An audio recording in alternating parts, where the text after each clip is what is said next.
What is going on, everybody? It is SCP CRNP, aka Lack of Lepers. I want to thank you so much for joining us tonight. It's Friday evening. You know what that means? We go through the rest of the week, the whole of the week, really, to see what new SCP articles have come out this week. And then we take a look at them and then we talk about them and all this good stuff. So let's get into it. We do have a guest coming. Harmony should be joining us in a moment.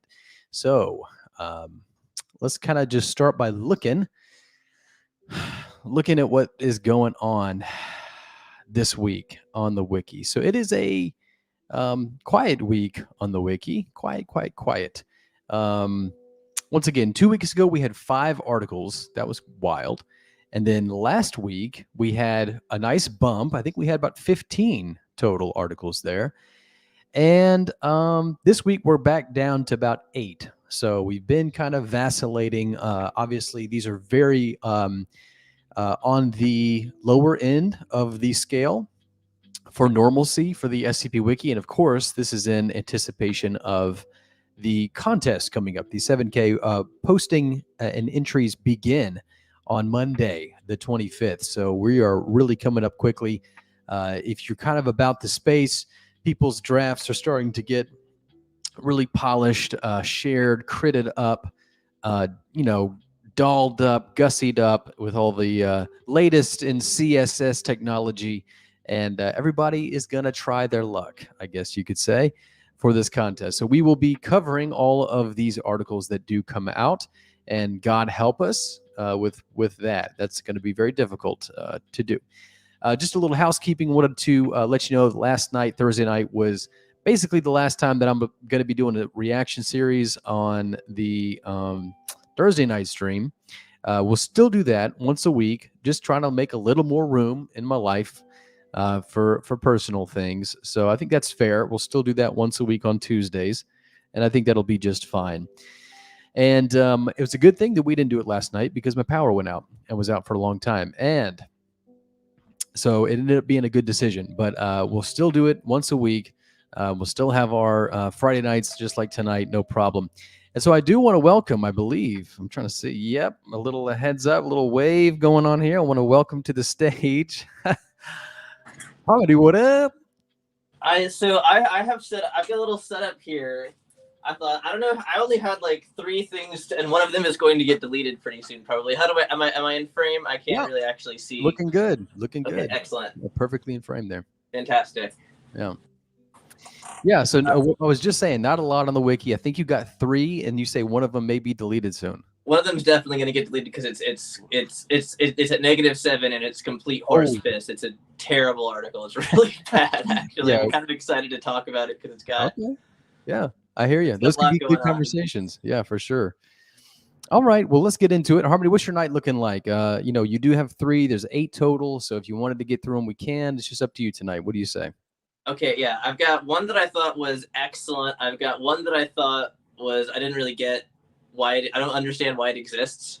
Like, it confuses me. Like, it's bad, but it's bad in a baffling kind of way. Like, I don't understand why it exists.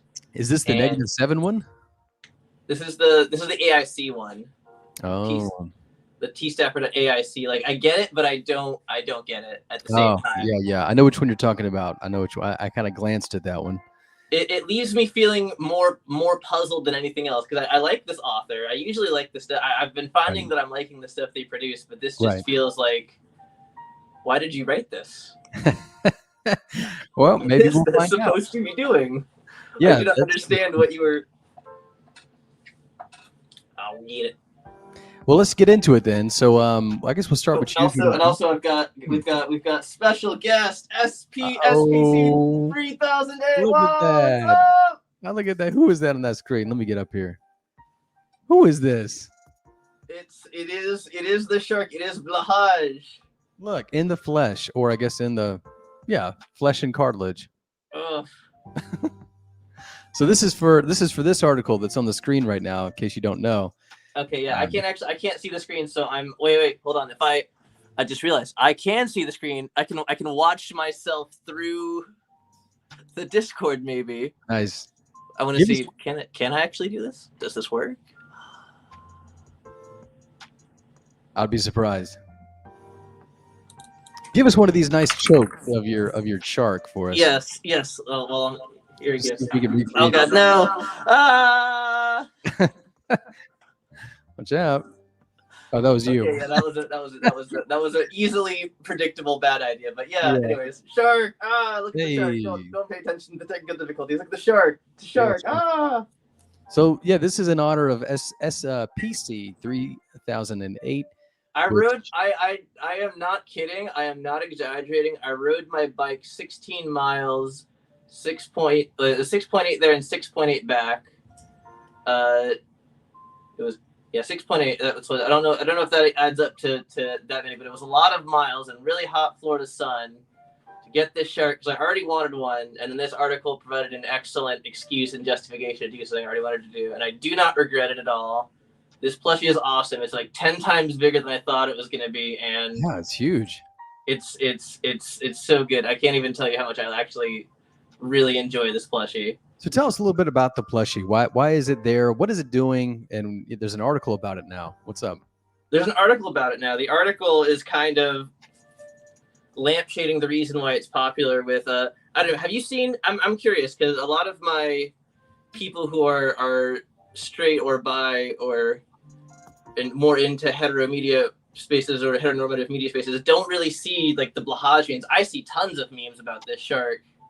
Honestly, no. Yeah, this is the first time I'm seeing it. Okay, so yeah, so I see tons of memes about this shark, and I guess they're all from different trans memes or LGBT meme spaces. The shark is, I don't know, I have no idea why, but apparently buying this and having this shark plush became really popular among other transgender girls, and I think just queer and gay people in general. And I don't blame them. This shark fucking rules. Yeah, that's a nice shark. This is a great plush, and I really enjoy having it. And I do not regret buying it. And I'm glad that it is popular, but I could not explain to you where the trend comes from. Who knows? That's also why I chose to wear my nice Nobody Knows I'm Trans shirt tonight. Let's see. And also, just as a little fuck you to the transphobic shitheads who we just had a little run with them earlier today, and I'm just like, you know what? Oh, we did? We did. Bummer. It was kind of pathetic, but you know what? Not good. You guys, I have a shark and you guys don't. So what do you say to that one? Sometimes the idea of a shark, right, is better than having a shark, but in this case, not so. No. You don't even have the idea of sharks. You have the desire for the shark that I have, which you will not have because it is mine and not yours. The cuddliest shark you'll ever meet, I do. But what's its name again? Blahage. You gotta get that in there, huh? Blahage. All right, well, good. So this is, we kind of thought Harmony was going to say something about this article because there's so few this week. So this is, I can tell you one little thing about this is that this is actually a rewrite. The first time it was released by this author, yes, didn't do. And that's also the reason why I was getting into the fact that it's a trans meme is because that ties into the article. Like you can look in the picture there. It's like made my boobs get 2 cups bigger too. Oh yeah, look at there, post Optimus Prime. So that's I think what they are going for in this article, and I'm here for it. And I am here for it. Clearly I am here for it. Yeah. It slaps, doesn't it? I mean, this is a nice article. This is fucking I absolutely was inspired. This article is literally inspired me to ride my bike 16 miles through the hot Florida sun. So I would say that it definitely had an impact on me. Now, is that the only thing? I assume so because you were biking. I just want to make sure you didn't buy like a nice piece of furniture that you hauled back with you as well. No, I rode home. And I don't know if you've seen my bike. My bike is very small. I've got a Strida folding bike. It's a little A-frame that I sit on, and it's really not that much to it. So I have the shark like this, and I've got like fin in one hand, fin in the other hand, head over the handlebars. I'm sure somebody has a video of that. They captured that on their cell phone somewhere on the internet. I would love to see it. There's some part of TikTok I'll never see. I've gone viral on. They've got exactly. What is this? And they don't know that the end of the story is this stream. Yeah, that's really why. It happened. We've made a rabbit hole so deep that no one can ever plummet, and all just because someone wrote about this gave stuff shark, and it moved me. And we got to really thank to Staffer. Obviously, to Staffer, I think picked up this article, sort of, under the wing and rehabilitated it. I think did we not discuss this at some point in this? I think I remember seeing at some point seeing this being discussed in the draft stages somewhere. Mm-hmm. I don't know if I'm just starting to like be paying attention again to SCP stuff to notice one article in the draft phase, or if it must have been discussed in the society, because I'm like, God, because I remember seeing this. Something about this with the original person, and the T staff rear was a pleasant surprise. This contrast with the other article that was this week that I didn't really have a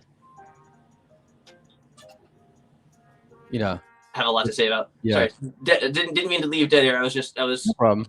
Looking for something with the thing I didn't know what to say about. Dead air can be good.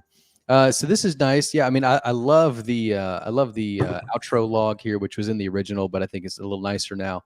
And we've got just a nice exploration log into this. So if you aren't catching it so far, it's basically IKEA SCP-3008 meets the Shark Punching Center, which gives obviously a very nice overlap right on blah blah. I mean, what more could you ask for in a crossover, honestly? Yeah. So, I mean, it almost seemed like it was a match made in heaven, doesn't it? I really like the way that this article, and I'm looking at this final log again, and other articles, it reminds me of other articles in the SPC. I really feel like they make really good use of the expletive redacted in a way that mainline SCP content and even most other GOI formats can't really do, because they, even compared to how whimsical mainline SCP stuff is, this stuff's got another degree of irreverence that gives it permission to do stuff like that. Yeah, it really fits right at home, and it looks like it's very well received at about plus 60 or so. That's not the votes number. But I like the depth class is sea level, the punchability class is firm, the shark class is hammerhead. Which wait, that's wrong. Excuse me, hammerhead. This is a great white shark. It must be some sort of double entendre. What's going on here? Is there a double entendre that Burghoff is going to tell us Shark about? Plus hammerhead. Why is okay? There must be something. Got to be something going on there. Yeah. Clearly, maybe it's mimetic or something. I don't know. It's anti-mimetic. It's clearly not a hammerhead. Maybe a hammerhead was just the easiest thing to make an ACS icon. I don't know. That's true. That is the. I mean, what do you really do for a great white? You just do Jaws. Yeah, that would be actually really good. The classic Jaws. Like, yeah. Why didn't they do that? They should have done that. Oh, that's a really good idea. They should have been talking. Yeah. Once again, harmony. They should have consulted me for the design. Dropping all, picking up all the gems that people don't know have fallen out of their pocket. All the trimmings from the cutting room floor, things they don't know they missed. Holy shit! I can do shit with this. Yeah. Well, anyway, so this is nice to see because once again, like I just love it, and to Staffer is really, really good at this. I know you wanted to kind of do an artist profile on that writer. That's what's on the other side of this board right now. I can show you after we're done. Okay. Yeah, it'd be nice to have a peek at that. But that's one thing I do. See if you have coming attractions. I've got a couple things. I'm working on some longer form stuff because the TikTok whetted my appetite, but then I'm like, I want to make stuff that I think I can do a little more with, because this is I feel myself even though I'm trying not to be influenced by the algorithm, I can feel myself being encouraged to like shave it down and make this less informative, more pop content that does better. But I'm also like, I don't really want to make this. I want to make more of the whiteboard stuff. That's good. I think you should go in that direction for sure. That's what I want. That's the direction I want to go. And that's the stuff that I'm interested in making. So I'm like, I should do the stuff that I'm interested in making, not the stuff that I have to reach. Like, what am I going to do? Well, hey, just to plug you a little bit, you've been busy, so I wanted to kind of throw this up here. This is an article that I was just really, really happy to finally see go up. This is a SCP 2000 analysis on the magazine, and boy, I really, really like this article. I mean, I know I say that all the time when it comes. Thank you. Stuff. Yeah, but this I really appreciate it. I SCP 2000 article that has stuck with me ever since I first read it. So to be able to go through it, and then even after I went through it, to still be finding new things about it was an absolute delight. Not to mention connecting again with Hammer Maiden during the process of writing it near the end was a fantastic experience, and she gave me a lot of really great advice on the article before it went up. Was writing this what inspired you to reach out to Hammer Maiden again? Yeah, it was a combination of that, and I also recently asked the SCP staff to purge my dead name, because I actually looked at my author page for the first time in like a year and a half, and I noticed I put why did I put this name on here? I should ask. I don't want this on here anymore. Yeah. Oh, well, I hope they you know, have. They seem like they're being cool about it. They seem like they're not being dicks about it this time. Yeah. So I mean, that sounds like something that they should just do. You know. yeah, I mean, I come think on. that I think that they're like I think that they're like actively like scrubbing the wiki and looking, or they've got some people who are doing that. I don't know if they've got like I'm sure they don't have a task force on it 24/7. For they asked a couple people and they're giving them a couple days. There's a little bit of precedent here that's relevant this week. Is it one of the articles we'll talk about is SCP-3202.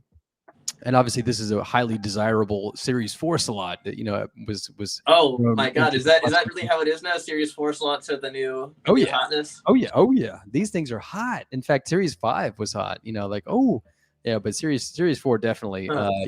Get to be a little bit of an antique number that people just pine for. But this is here because Communism Will Win, aka Scantron, aka Kumioi, deleted a couple of works from the past. So this used to be their slots. I mean, we all know that Communism Will Win is banned, right? Disciplinary wise, and yet was able to come back and still modify some things in the site. They asked them to take it down. They took it down. So hopefully that means that there's precedent for your case of modifying this page in a good way. Yeah, I'd sure like that. I'd sure like that. I should go get all the original copies of all the stuff that they've rewritten and fucked up, because I guess they kind of have deleted those. They've just replaced them with mostly inferior versions. Although the Onoroi hub that Luxico and somebody else made was excellent. I know that was good. And there's a couple articles that have been excellent. I know. That's another thing that doesn't make sense to me about this whole thing is they were so adamant about not deleting the stuff, but they've just ended up sort of deleting it in their own way, haven't they? Yeah. So I don't know. Still doing the parts of what I wanted that required the least amount of effort from them. Yeah. Yeah, I don't know if I would say the best rewrite was one that I don't know if it's still on. I think it's still on the RPC Authority. It's the one that was the rewrite of the the Walt Disney Frozen Head one. That one was so good. That one was so good. I didn't realize it was a rewrite, which is astounding. I mean, that is a testament to how well they sort of seamlessly went into the they knocked it out. They nailed it. I was really happy reading that. I was like, it felt really good because it was very clear that they understood and had the same like deep inside baseball knowledge of Disney that I had gotten from my dad. They also had gotten from somewhere, maybe from their own experiences, and so they really were able to like take what I had started and build on it and use it as building blocks for their own imagination, tell their own story. And I'm like, what more could I possibly ask for? Yeah, Spambot was the author. I don't know if that's if their name on the RPC. They're very talented. Spambot, yeah, excellent article, excellent author. So. All right. Well, speaking of which, let's get into what we got to do tonight. So, Harmony, would you like to just do your articles first, and then have me do mine later, the second half of the show? What do you think? We could do that. We could go back and forth, however you want to do it. I just want to ask: did I get the categories right here? Because I've got bringing up the wiki, raising the bar, meh, and didn't finish before downvoting. Yeah. I made a little chart. This chart is I'm going to chart all of our stuff tonight. Yeah. It looks pretty good. So there's weightlifting the whole SCP Wiki, Array of Hope, meh, didn't finish it, and then actively lowering the bar. And I did cheat a little bit. I changed. We used to have it as didn't finish so bad I didn't finish it, and I've changed it a little bit just to say didn't finish it, which of course is a little bigger of a catch-all category. Doesn't necessarily have to be because it was just so bad you didn't finish it. But I felt like there's been a couple times in the stream where we could have had a little more room, a little more square footage to that category, All right, I have adjusted here. This is weightlifting the SCP Wiki, raising the bar, meh, and didn't finish. Was there a middle one in there that I missed? There's weightlifting the whole wiki is on top. Array of Hope is above average. Meh, didn't finish it, and then actively lowering the bar. Okay, didn't finish. Yeah. And then I'll do down here in real small. Hopefully there's not many of them. Lowering the bar. Zibba. And then what's the weightlifting the SCP Wiki? Mm-hmm. Array of Hope. There you go. Meh. And meh. All right, so 15th through the 21st, like I said, only 8 articles. 3 of them came on the 21st, so that was a busy day. But very odd. No articles on the 17th, no articles on the 19th, no articles on the 20th. I mean, people are really focusing on their 7Ks, aren't they? They're dialed in. You can I'm telling you you, can feel it's building quietly. it's bubbling. I've seen it. Even I have seen it. A couple of people have asked me to look at their 7,000 drafts, and I've looked at them and told them you need to work on this more. Amen. Everyone's. I've seen a lot of them, and every single one that I've seen has been underbaked and very ambitious so far. So Yeah. I'm hoping that with the time we've got left, we'll see people fully realize their ideas, and we don't see a bunch of stuff going off half-cocked. Yeah, I'm guessing a lot of sort of like global scale, catastrophic events kind of, in the mix there, I'm sure. Of the two that I read, yeah, that's what's going on there. So, all right, well, let's I do think we're this. going to be approaching Indian Ocean tsunami on the 2010 SCP Wiki level. People being tired of apocalyptic things being kind of samey. Yeah, we'll Competitive see. eschatology gets too real. I'm telling you. And then it's going to be interesting to see how the winter ties in with this theme too. Probably going to be some interesting takes on that. All right, well, so let's start on the 16th then. We'll start with yours. Hopefully this was cleared because I messed up on my initial article coverage this week, but I think you did the SCP 5722. Is that correct? Yes. All right, let's This talk. is the one that I didn't really understand it. Because it's kind of an interesting. It's an electronic anomaly, and it's got a bunch of test logs with SCPs that I mostly have not read, so I had to skim to kind of get. Although there's some like 999, I knew that one. I knew a couple of the ones. I think I knew a couple of those ones in the 4000 series and the 2952 one.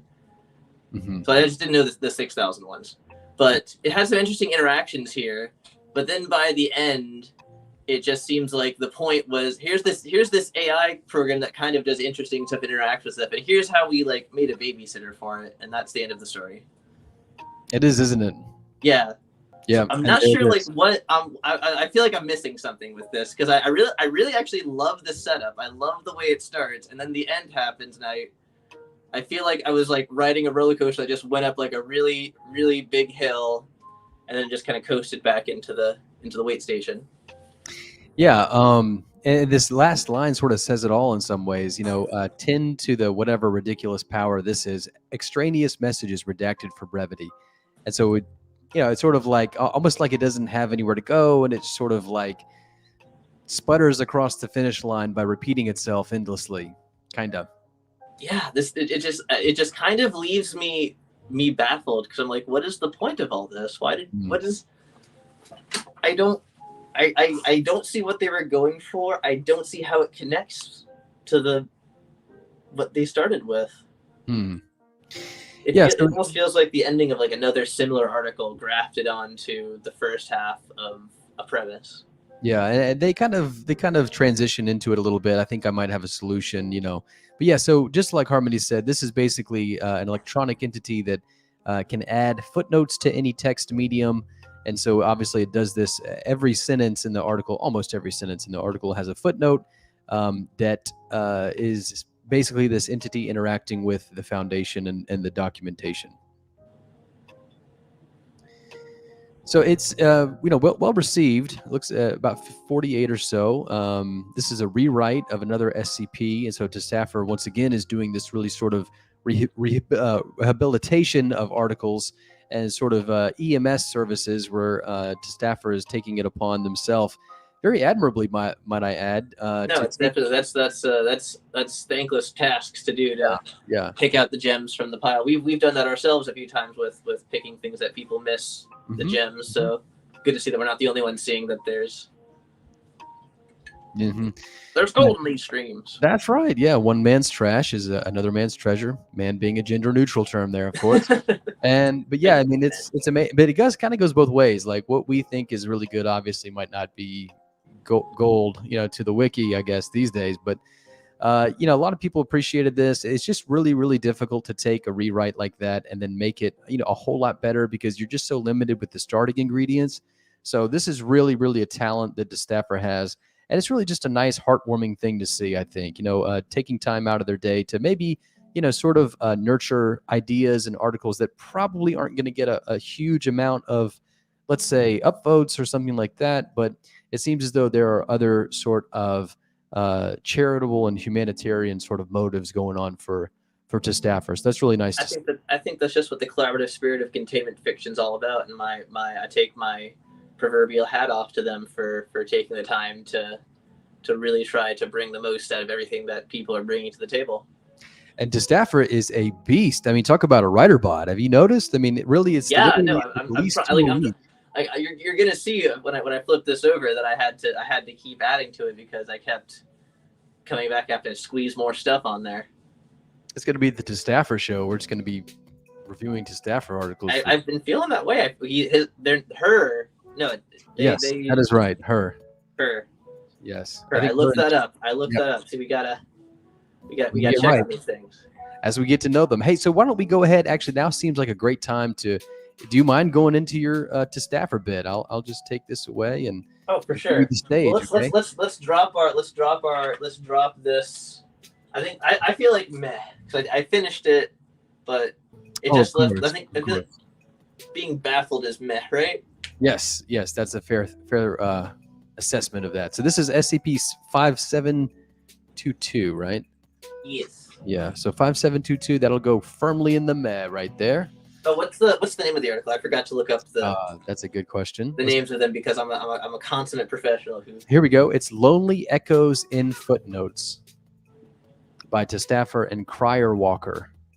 Oh, I really like that name too. It's nice. Crier Walker. Certainly. I don't know how to spell echoes as a plural. Is it Yeah. Echo S or is there an ES in there? I got that ES on there. Okay.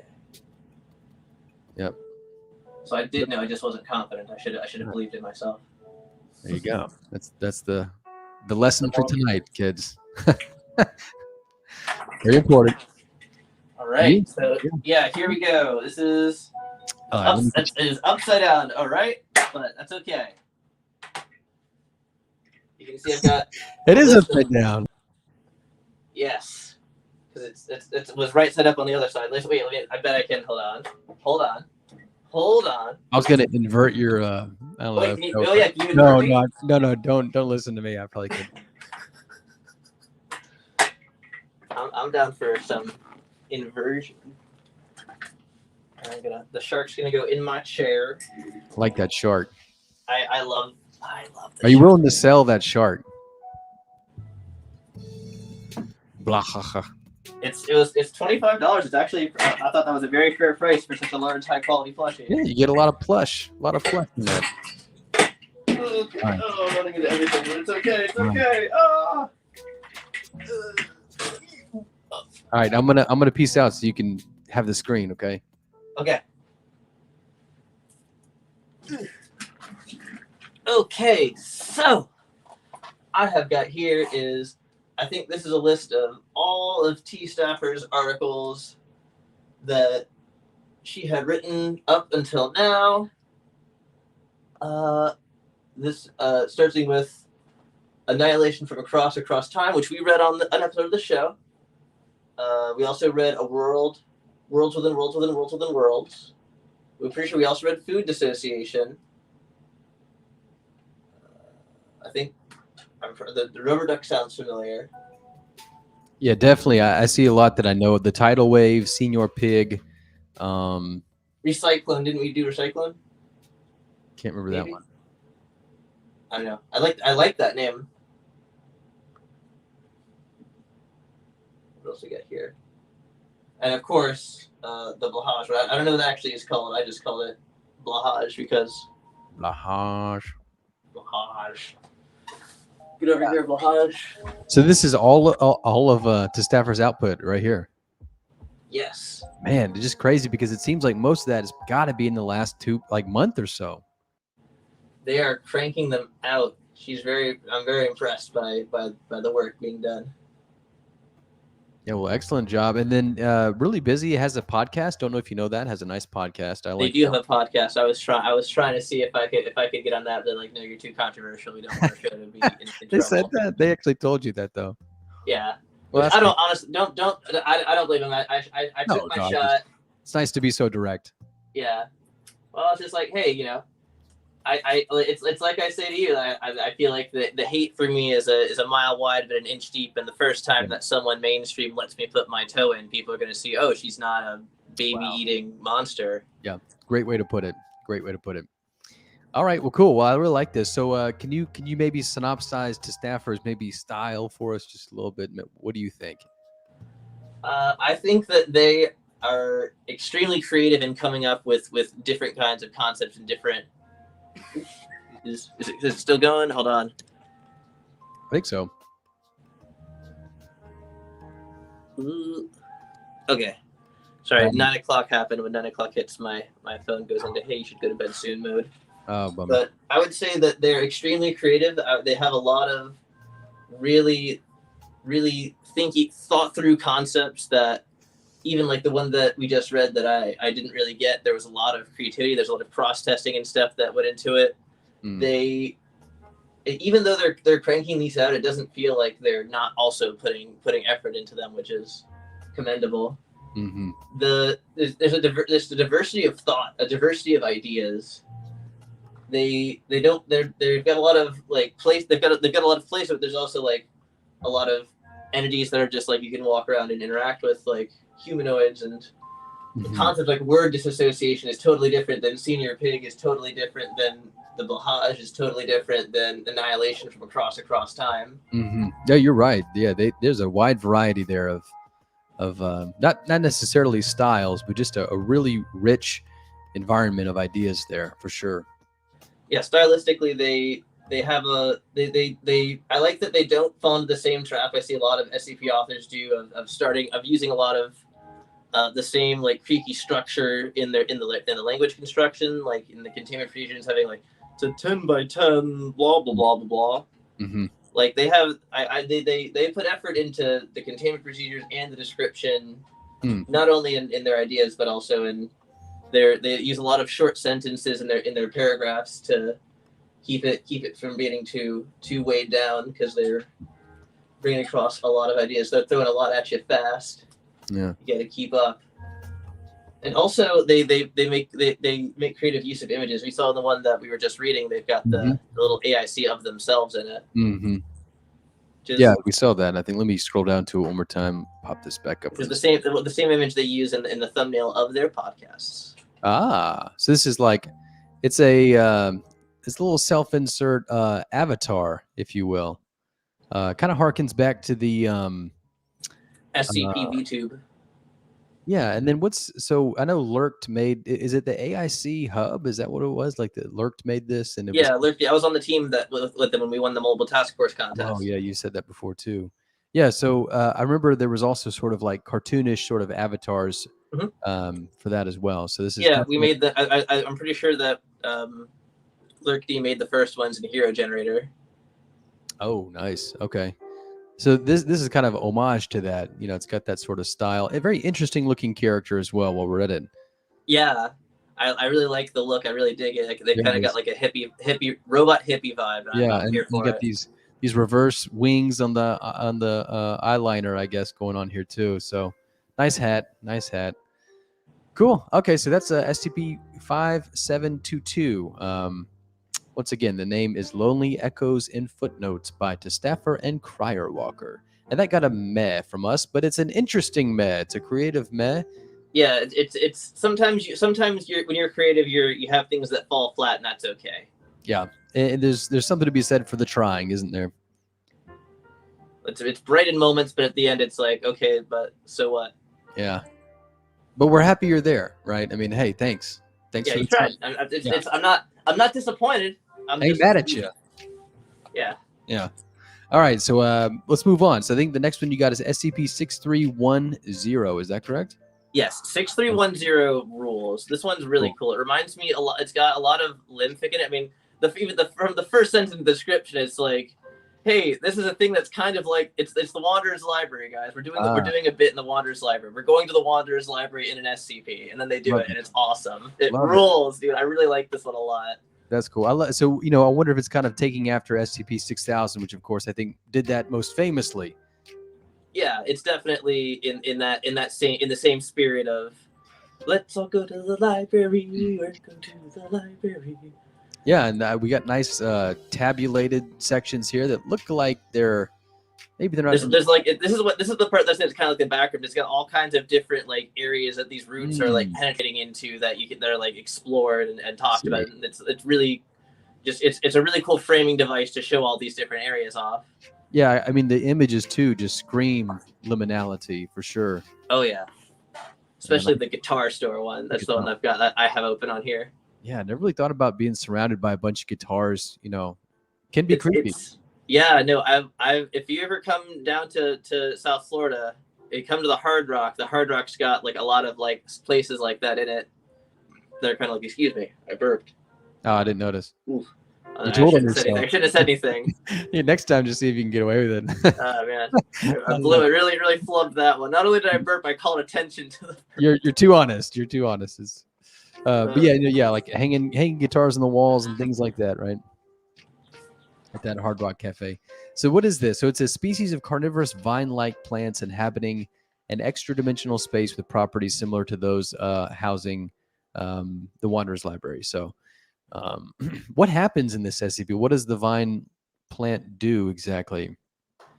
There are these roots across space-time, and they allow access. They're pulling to all these different areas that you get to explore, and they're also pulling from all these different areas energy and manipulating hume levels. And the Foundation's not sure what they're doing, but they're like, "Oh, these vines are, these vines, boy, these vines are up to something." And the article is about the Foundation like trying to figure out what the hell these vines are doing. Why are they manipulating all these anomalous energy levels, and why are they going into all these different realities and following it and exploring all these different then becoming a framing device for exploring all these different cool and interesting things that you should read the article more and find out how you end up in the guitar store. Look at that. Okay, so there's like a sequence to this, like a chronology to this. You end up in the guitar place, huh? All right. Well, that's interesting. So let's see who this is by, because this is a really nice one. I didn't look at this one. The T-Staffer ones I knew because I'm starting to become a fan of theirs, so I'm kind of... This is fun. This is what the reason I'm liking doing this show, because I'm like, I'm kind of getting into a fan of the most prolific config uppers, because it's like exactly. Sometimes I'm like I'm thirst for that. Yeah, it's so exciting just to be on that front line and just to be caught up, right? I mean, just to kind of know what's going on, right? It's just nice. Nice to see it. So this is by ND Dragoon is the name of this author. This person says, I tried once to post this skip a couple years back. I'm at it again. Hopefully this one will stick this time. Really cool. That's awesome. Good for them. Yeah, that's once again, just with the staffer and with this, I love seeing the tenaciousness, of the tenacity of these authors. They just won't take no for an answer. Damn it. Hold on. I just noticed there's a great footnote in this. I'm looking at the bottom of the article right now. It says commonly known as a knock. This one requiring the presence of a cat. Oh, dang. Commonly known as a knock. This one, let's find that in the article. The knock, I think, the way of like of going around in the vines, I believe. Oh, I see. Yeah, it's a way. Yeah, known as a knock. See, they lean heavily, and so you know what the Wanderer's Library is, right? Okay, we're doing a Wanderer's Library. Yeah, because the way is sort of Wanderer's Library-esque, is it not? They're just totally using the same vocabulary. Gotcha. It's like, this isn't the Wanderer's Library. We're doing a Wanderer's Library. Wink, wink, nudge, nudge. Yeah, and then so this one commonly known as the knock. This one requiring the presence of a cat. That's interesting. There's a couple SCPs that I've read in the last few months that are about cat ways. So I guess that's also a thing too. Seems to pop up, a little more frequently than it would be if it was random. It's my cat. Oh yeah. Maybe he'll turn up. I don't know. He's in here somewhere. So this is where would you put this on the whole scale here? So I would put this. I gotta turn this bad boy back around again. Uh-oh. All right, we're pulling her back around, boys. You're doing your work tonight. Right, here we go. I'm telling you. Oh man, get out of the way, chair. Let's all watch Harmony Stroke. Oh no! I've trapped my roller chair on the wrong side. I'm giving you the whole screen right now, just to watch. Oh wait! Look, I got it! Oh! Oh my God! I can't believe that worked. Oh my gosh, you did it! I don't know if you just saw that, ladies and gentlemen, but I just moved my wheelchair right through this dang. You just birth canaled that. I straight up birth canaled my ripped up cat destroyed desk chair. That's pretty good. Anyways, this one's great. I like it a lot. All right. So what do you think? Ray, I hope you say, or weightlifting? Weightlifting for sure. Weightlifting. No question Excellent. about it. Oh, so cool. Good. I really like this one. Really thought it was really cool. Really thought it was like we're talking about with all of T Stafford's things. It's got a lot of creative, but instead of having like a creative idea, this is like an abundance, just overflow. I would say that is a weakness of T Staffers. I don't really know of them having any articles that hit me like this one did. That are like an overwhelming abundance of great ideas in one article. It seems to be almost a strategy of just spreading these things out so that each one gets its own article, maybe, as opposed to maybe packing them in a little more of a clustered fashion. Yeah, this is you can definitely tell. Oh, this person probably spent literal years thinking about this. You can tell because of how much development how many moving parts it has together. Like T Staffer, I think is really good at building really impressive simple machines, but she's not able to yet hasn't built something like a really big like a Panther tank to really blow stuff up and really show you the firepower of her writing skill. Well, I can't imagine that the staffer will not be submitting an entry to the contest. Oh, absolutely, here, so, yeah. We'll definitely be looking for that. Certainly has been training, as we might say, around the racetrack. Yes, doing the weightlifting. So, okay, SCP-6310, check it out. Long time in the making. I love articles like that. You can kind of like Harmony said, you can sort of feel the age behind them, like they've been aerating conceptually for quite some time and have picked up a nice bouquet and character to them. So this is one of the better ones of the week. So congratulations, SCP-6310. Good job. Excellent. Really good article. What's this? What's the title? What's the title of this one? Let's see. This one, it's got a nice title: False Ways. False Ways. Oh, I get it. Oh, it's a double entendre too. False Ways. Damn. Yeah. Title delivers. I love it when a title delivers, don't you? Yeah, I'm gonna give it actually an extra +1 just because that's a really good title. This is. I think it's totally all right. 7,000 contests come at me. I think that 6310 could be a contender. Let's go. I think it's totally valid to switch an article maybe into a different category based on its name. Like if it comes down to the name, let's see what it is. Drum roll, please. Yeah, true. If you have something that's pretty decent, but it's got a really cringy clickbait name, that does diminish it. Yeah. Trying too hard kind of stuff. All right, so I think this is the last one for you this week. Once again, kind of a quieter week. This one is SCP-CN2719J. Is this the -7 one? All you really need to know about this one is that the object class is waifu. Oh wow! Hey, they did it. Yeah, it's just like that. It's not even like funny bad. It's just like, wow, you really. Oh man. You kind of get the impression that the person who wrote this might actually be like have something against, I don't know, women. Oh no. It's icky.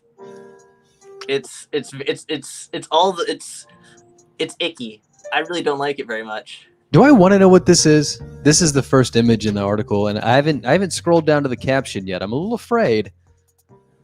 But here it is. Let me read you the description. All right. SCP-C92719-J is a variable, abstract, metaphysical construct pointer.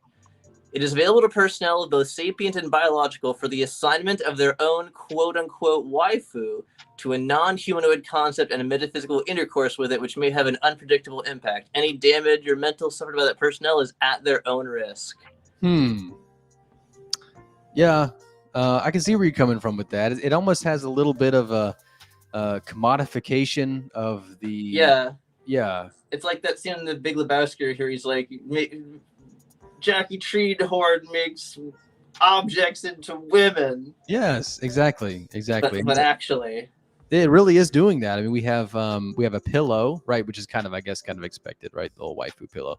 A car, which also is interesting psychologically in that, men typically do commodify. I mean, have you ever noticed that we call people who maybe don't think about it, they refer to machines as she, as in the feminine? Isn't that weird? It's like, oh yeah, she's running great. It's like, well, okay, what's up with that What's up with that female gender you just gave that car? Not sure Yeah. what's going on Why with is it only like your car and your boat and your lawnmower that you refer to as she, not like Weird. other things? Interesting. Yeah. Interesting that it's only these specific inanimate objects. What an interesting data set we're assembling here. So I kind of get the idea that, so I mean, really, in my opinion, the article doesn't really have anywhere to go, but just escalating what can be someone's waifu into more ridiculous territory.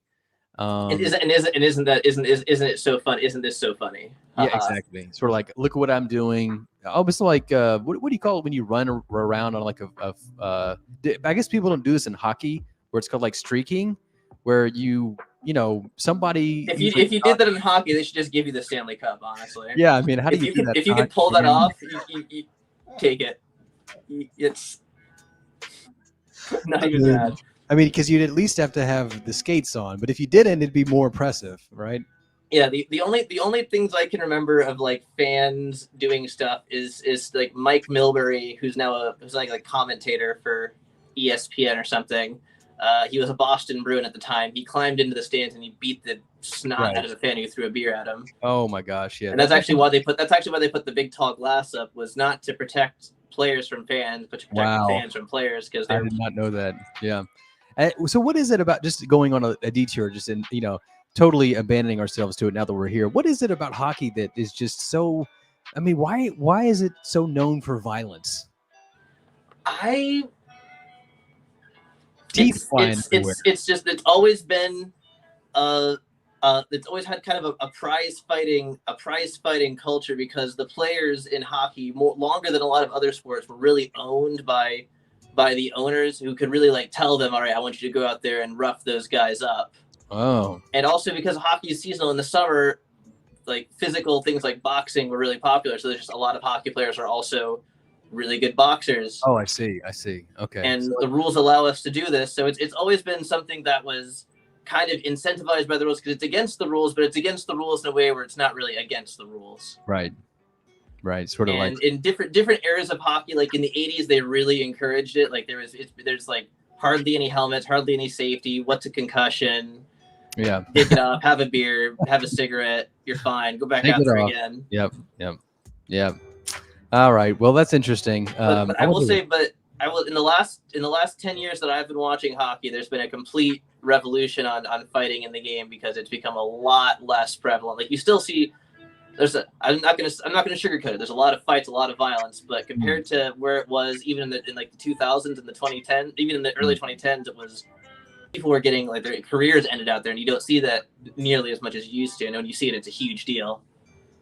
Yeah, I know other sports really collectively have been, getting a little bit more serious about concussion management, things like that, just because of its long-term neurological effects, which seem sort of deteriorative in some ways. Yeah, we've seen it make people do everything from like turn into drooling vegetables to murdering themselves and their whole family. So it messes. It's nothing to shake a stick at. It's messed up. Kind of a quiet killer thing there, but yeah.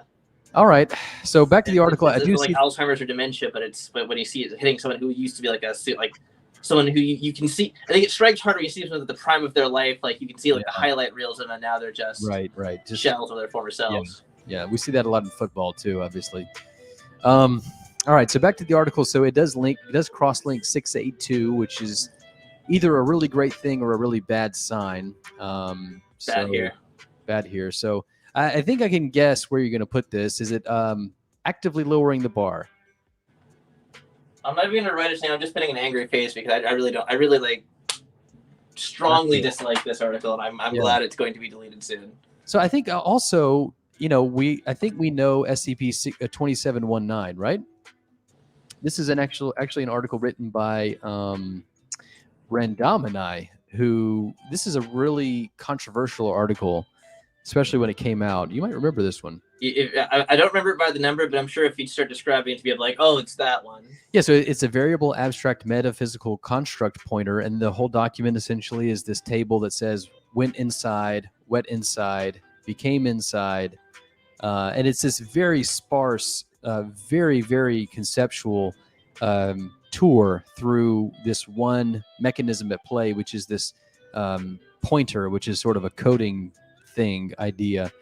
Anyway, so it sort of tells a story just in the most Oh, it's like the sparse and it's like the thing that's like an actual like floating point programming concept in real life, right? yes, exactly.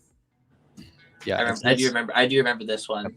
Yep. So Randomina wrote that. It was really controversial when it came out. People really didn't like it, and then it really has gotten, a lot more, I guess, praise in the last few years, and it's at a pretty damn good rating at 800. I think it's pretty damn good. That's quite good. Yeah, I'd say so. And so that's really where the Opal Astra came from. It's where this whole idea came from. But I mean, just to take that idea and make it into this, I think is, if you're going to do that to an article, you should probably do it in a way that is at least a lateral move, and hopefully a skyward move. But this is straight into the dirt. Yeah, this is just you took an eagle and you tied an anchor around its neck. Exactly. Yeah. And I hate everything about this article. I think it's horrible. Yeah. And then even just go back what you were mentioning with that Shark Punching Center article. We have expletive redactions here, which even though it's a joke, just doesn't land, I think, at all. No, it does not. So here it is. Here it is. Instead of making a joke, I'm going to punch part out and let you use your imagination. Pretend I told you a joke. You are kidding me. So this is an entry. I'm reading the discussion post here. This is an entry in the Chinese branch's waifu contest in 2022. Sir, what did you just say those words to me in that sequence? Yes. But it's not my fault. It's actually here in the International Translation Archive. And let me just read this contest prompt. People are always fantasizing their waifus. Some write these fantasies into article ideas. These waifus include, but are not limited to, singers, actors, models, virtual idols. The aim of this contest is to let you write your own unique waifu.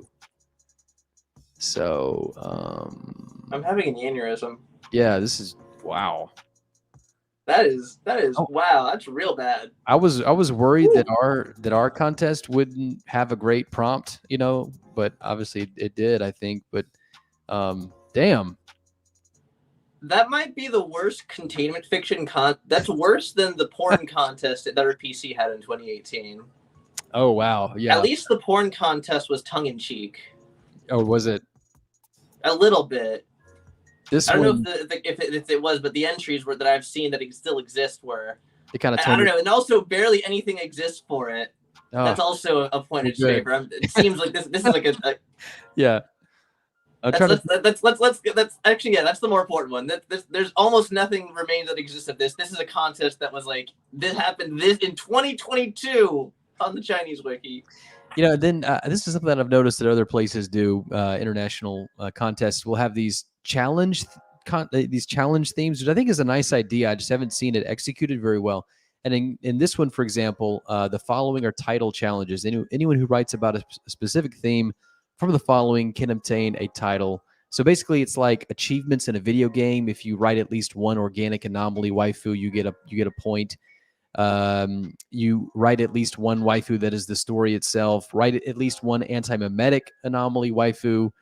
Write a plot involving a harem. You get the harem challenge enacted. So I mean, that's I guess it plays into the rating, I guess somehow, but. I mean, it's a decent idea. I just think that this is not the way to do that. No. My gosh. Help us. No. All right. No. Well, I think we've gone down this rabbit hole quite enough. I'm not happy with this direction. No, this is everything. We've done a big archaeological dig, and everything we've found has been cursed. And then this is a funny one too. This says this comment left. Can someone explain the joke to me? I genuinely don't understand it. I don't see the funny. What is a pointer? Does the joke require you read its preceding source material? So that kind of says enough, I think, doesn't it? Yeah. Okay. Nothing about this makes sense, and everything I understand is awful. Take it away. Take it away. Yeah. So -7. That thing is probably going to be going. Gone. Way the graveyard there. So get out of here. Well, good. Well, I think that was it. I got the rest, which is 1, 2, 3, 4, 5. So now might be a good time to have our intermission. And Harmony, I want to thank you for coming on and doing this as you do. And I just can't thank you enough. It's such a nice help. Yeah, such a very, very valuable thing. So thank you. Always enjoy. Well, get your shoes on because next week, posting for the 7K starts on Monday. Oh, it's that soon? Okay. I know. Take some deep breaths. I know, right? Yeah, we'll get it. That's going to be the most impressive week of this. So, anyways, what day does it start? The 25th, right? Mm-hmm. Oh man, so yeah. I'm gonna wake up to go to work and I'm gonna look and I'm gonna see it and I'm gonna be like, oh god. Yeah, don't do it, especially if you're having a bad day. We'll work it out. Once again, maybe we'll get a third person to help us out here. Yeah, that actually might be a good idea. I think anybody who would want to help, I think, is going to be welcome. So we'll fish, toss something. We'll put out some feelers. Like, hey, who wants to help? There's so goddamn many of these. But I mean, I think this category is going to be a saving grace. Like I said, I kind of modified it this week in anticipation of next week. Just didn't finish it. I mean, so it's not necessarily terrible. It's just that particularly at this point in time. And that does say something about the quality of the article, right? I mean, if it doesn't capture your attention, if it doesn't want you to, if you don't want to keep reading it, not necessarily poorly written, not necessarily terrible. It's just that I couldn't bring myself to finish it. Okay, I've got a scary possibility for you. What if there's 100 articles in this contest and they're all excellent? Oh gosh. That's actually a nightmare scenario. I'm sure we'll find something wrong with them. Figure it out. I'm sure we'll break it down. Yeah, no telling what's going to happen. I think most people are expecting a tremendous number of articles. I'm going to say probably not, but man, could you imagine? It'd be weird if it didn't really hit that expectation. If it was less than, that'd be weird. But anyway, so I think we've been practicing this whole time. We'll see how it goes. But that's a great idea. We'll see who else can at least be willing to entertain the idea of helping us out. I think even 2 or 3 is going to be a big help. Definitely. Well, I'm sure that more than a few folks will be down to cloud and see what we can produce together. That sounds good. We'll do that. We'll do that next couple of days just to kind of prep. All right. Well, let's take an intermission. I'm going to go get another filled glass and stuff, and then come back and do mine. So, Harmony, once again, thank you so much. I appreciate it. Always a pleasure. Hey, have a good night. You as well. Thanks. All right, everybody. So we are going to take a little bit of a break here. Let me get this little screen up here. And as we always do, we like to take a break so that I can kind of get my feet back underneath me. Let's see if we can play this guy. Let's feed the ducks. Oh, yeah. All right. Be back soon. It's about 8:30 here, 30 past the hour. So I'll be back in about 10 minutes, I'd say. So 35 past the hour. I appreciate it. Y'all take it easy for 1 second and we'll be back.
What is going on? Is SCP CRMP back at it? Okay, let's get right back where we were. Pop it up. Here we go. Okay, so we got Harmony's articles out of the way with. That is 16, 16, 18. The rest are even numbered days were me. So let's take a look at these and get through them. So SCP 6927 is the first one that I took a peek at this week.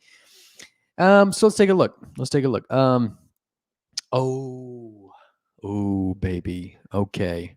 Okay. Let me get this music going so we can get into the mood here. This is a damn good article. Holy goodness.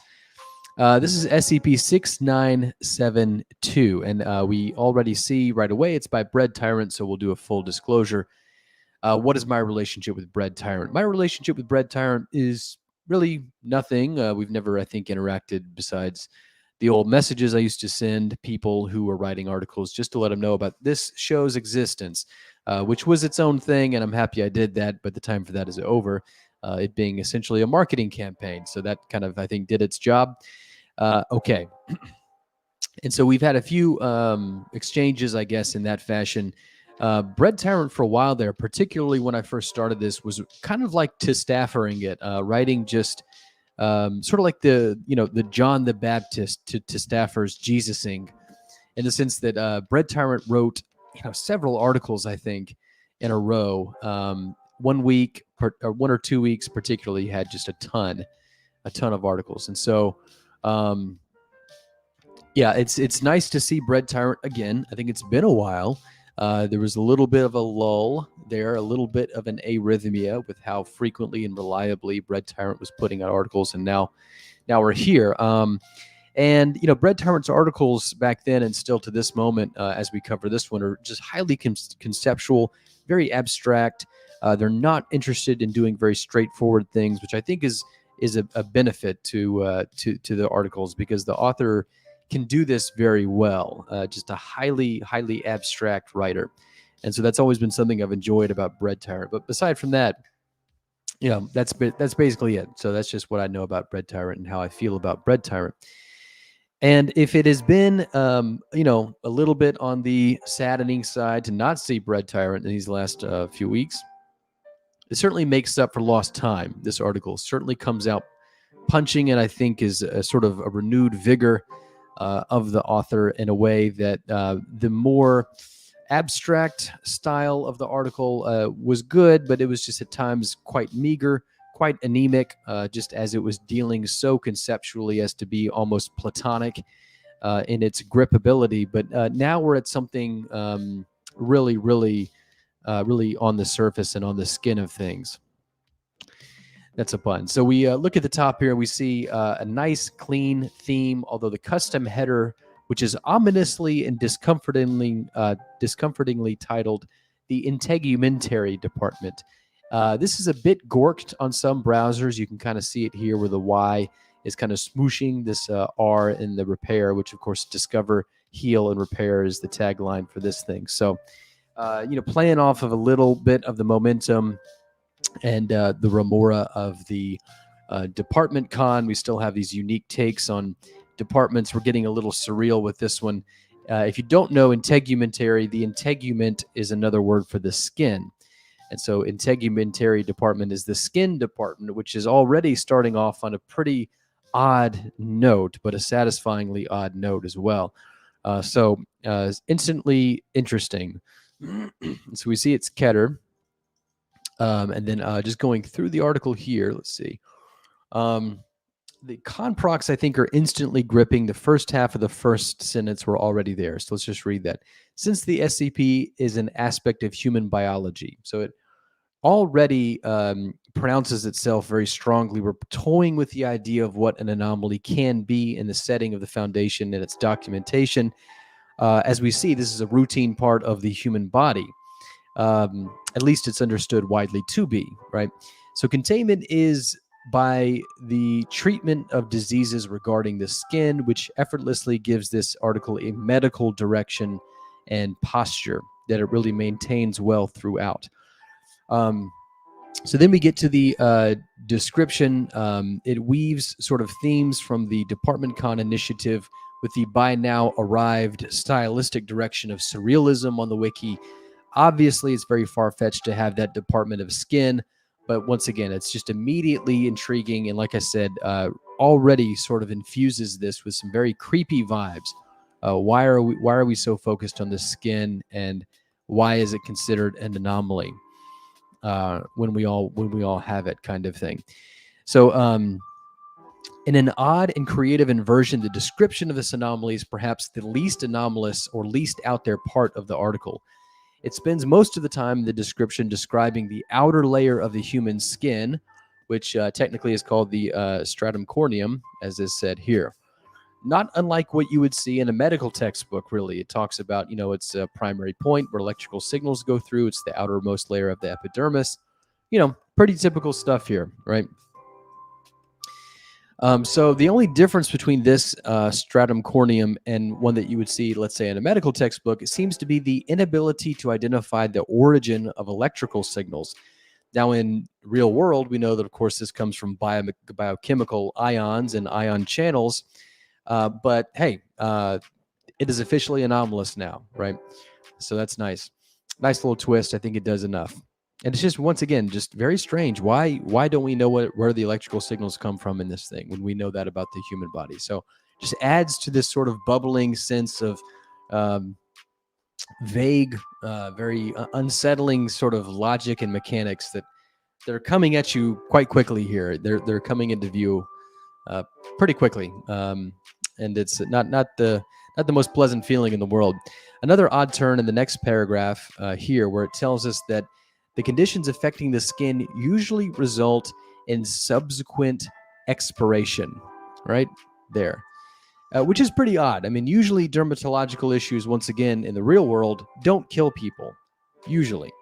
But here it seems to be almost guaranteed, as if it almost doesn't need to be stated. So once again, this unsettling nature is building with these sort of illogical inclusions that really make you scratch your head.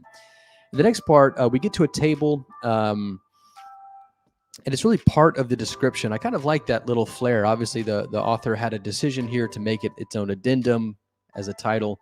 I think most people probably would have done that, but really it's seamlessly in the description. So I like that for some reason. Maybe just a little different, a little splash of new and novelty that we don't always see. So I thought that was an interesting decision. Excuse me. So anyway, in the table, immediately, I have to say, these are some of the creepiest images I've ever seen. I'm going to try to blow this up. I know that this format doesn't really lend itself well to seeing these images that can be on these articles, but look at that. That is really, really unsettling. There's something about this. It's almost this fish-like features. I mean, the actual image is called Frogman, so I guess it can look like a frog. To me, it looks like a fish with those sort of like just totally wide open eyes that sort of have this little slant to the top, giving it sort of an emotion somewhere along the lines of just absolute terror and fear and worry. And it's got this gaping mouth that it almost can't control, as it seems. And so there's just a very strange image, a very gripping image. And like I said, one of the most disturbing ones that I've seen in a long time. You usually don't come across images like this on the wiki. This is kind of something you would see back in the old days, maybe series 1, where they didn't have the CC strictness that they have now, where you could get images like this that were this creepy. But this is just deeply unsettling, at least in my opinion. I'm not sure if it's the fish-like quality of this first one or the pretty convincing presentation as medical phenomena, or both, but they're so damn creepy. And it's just so amazing to me that these images are here. Here's another one that shows up just after. I think this is also an excellent one. This one looks a little more artistically rendered, but that's okay. The caption kind of justifies it a little bit, and it's just too creepy to not appreciate and overlook those things, I think. So just to jump ahead, the article does list these as CC and as created by the authors. So that's just a great touch of effort and detail that I think skyrockets the believability and engageability of this article, and therefore its whole effect. So I adore the textbook-like details of numerating the images and the points of identification in these pictures, like 1, 2, 3. And it's just like a textbook, just like a medical textbook. Really love that. That's just so cool to see. There are some really masterful sentences in here as well. So let's take a look at a few. While Dr. Bosch was attempting to operate the blender, he discovered the blade was stuck due to a buildup of tissue. Like what? Like it raises more questions than anything, right? And then later he accidentally, the blade starts to spin. Someone accidentally turns it on or something, loses his fingers. But there's just like this hand wave, almost nonchalant approach to this giant buildup of tissue in the blender. Like what were you putting in the blender to begin with? Anyway, just once again, more questions than there are answers. Footnote 3 really comes out of nowhere and discombobulates the read a little further, but like I said, in the best of ways. This one says a film below SCP, which is slightly acidic, protecting against superficial pathogens. Not really even sure how to put that in there. So there's this really steady stream of surreal and sort of feverish-like inclusions, especially when it comes to how the author names these things medically. So let me give you a couple of examples of what I mean, just to make it more clear. I mean, this one is called invaginated, which is a real word. Invaginated keratinocytes relief syndrome, which is really, really strange. This one is another one here. Intensive skin rejuvenating unit. This is probably one of my favorites. Chronic mass desquamation. Squamous is a squamous cell, is a skin cell. So desquamation is the removal of your skin. And then this one was also another very creative and thoughtful one. Contact dismemberment. You don't hear that every day.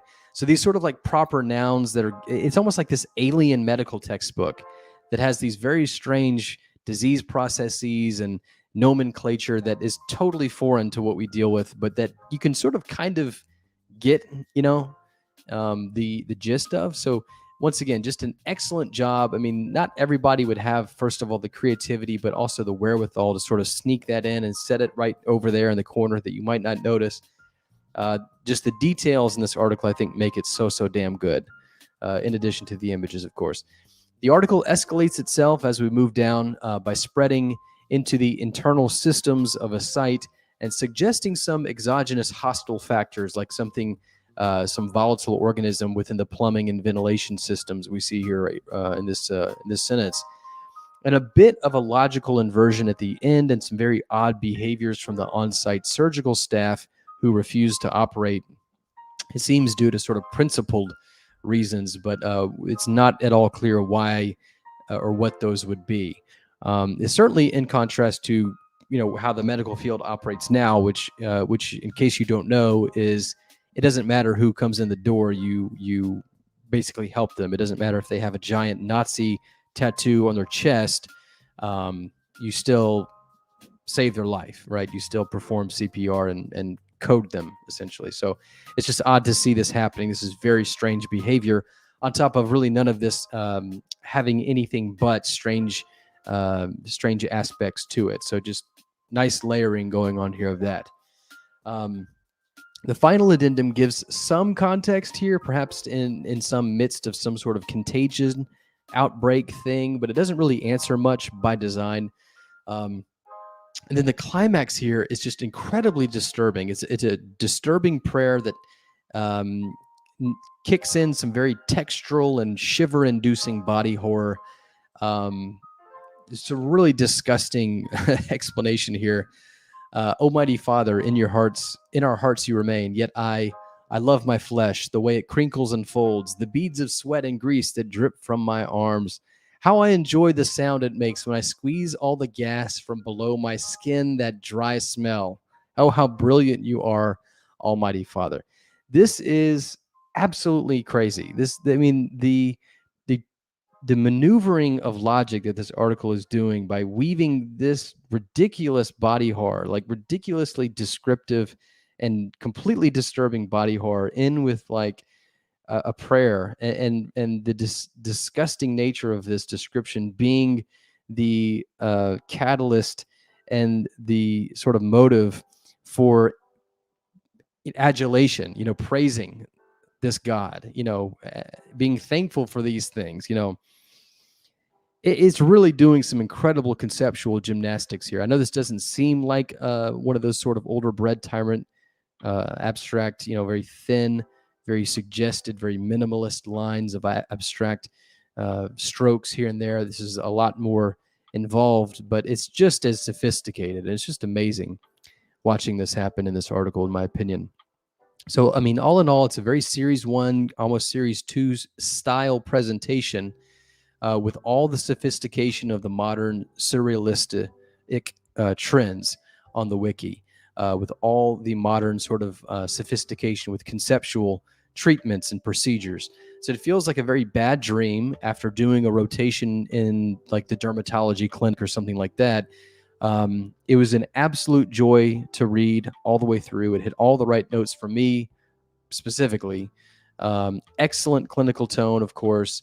Like I said, fitting of a medical instructional textbook, astoundingly good image work, very skillful introduction of a sense of alien familiarity somehow, easily weightlifting the wiki. So this is SCP-6972, absolutely in the top tier of articles that you would read just by technique, by what the author is doing, how they're doing it, the mistakes that they avoid. This is a fantastic article. I think if this were written by a bigger name, it would certainly be in the triple digits by now. But that doesn't really matter. To the comments, I think there's a couple good things in here just to see. To answer the author's point in the comments,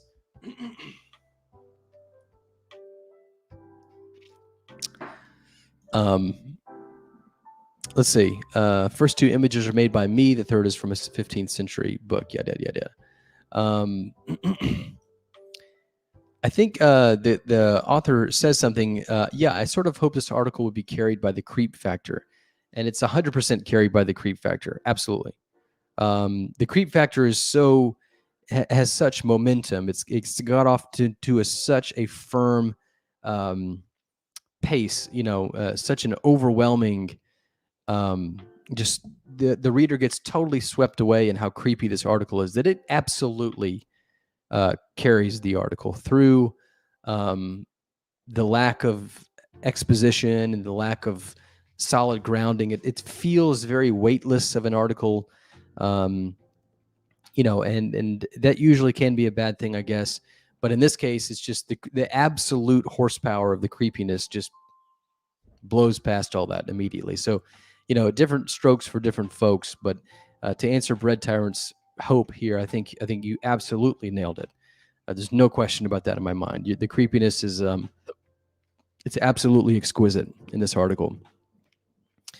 I do feel bad for people who can't look past the fact that this isn't totally explained and see the finer points of this article and what it's trying to do, and how it's a little bit of a different style than what you typically would read. So this is just an excellent article. People think it's less interesting than another one that I don't think I've read.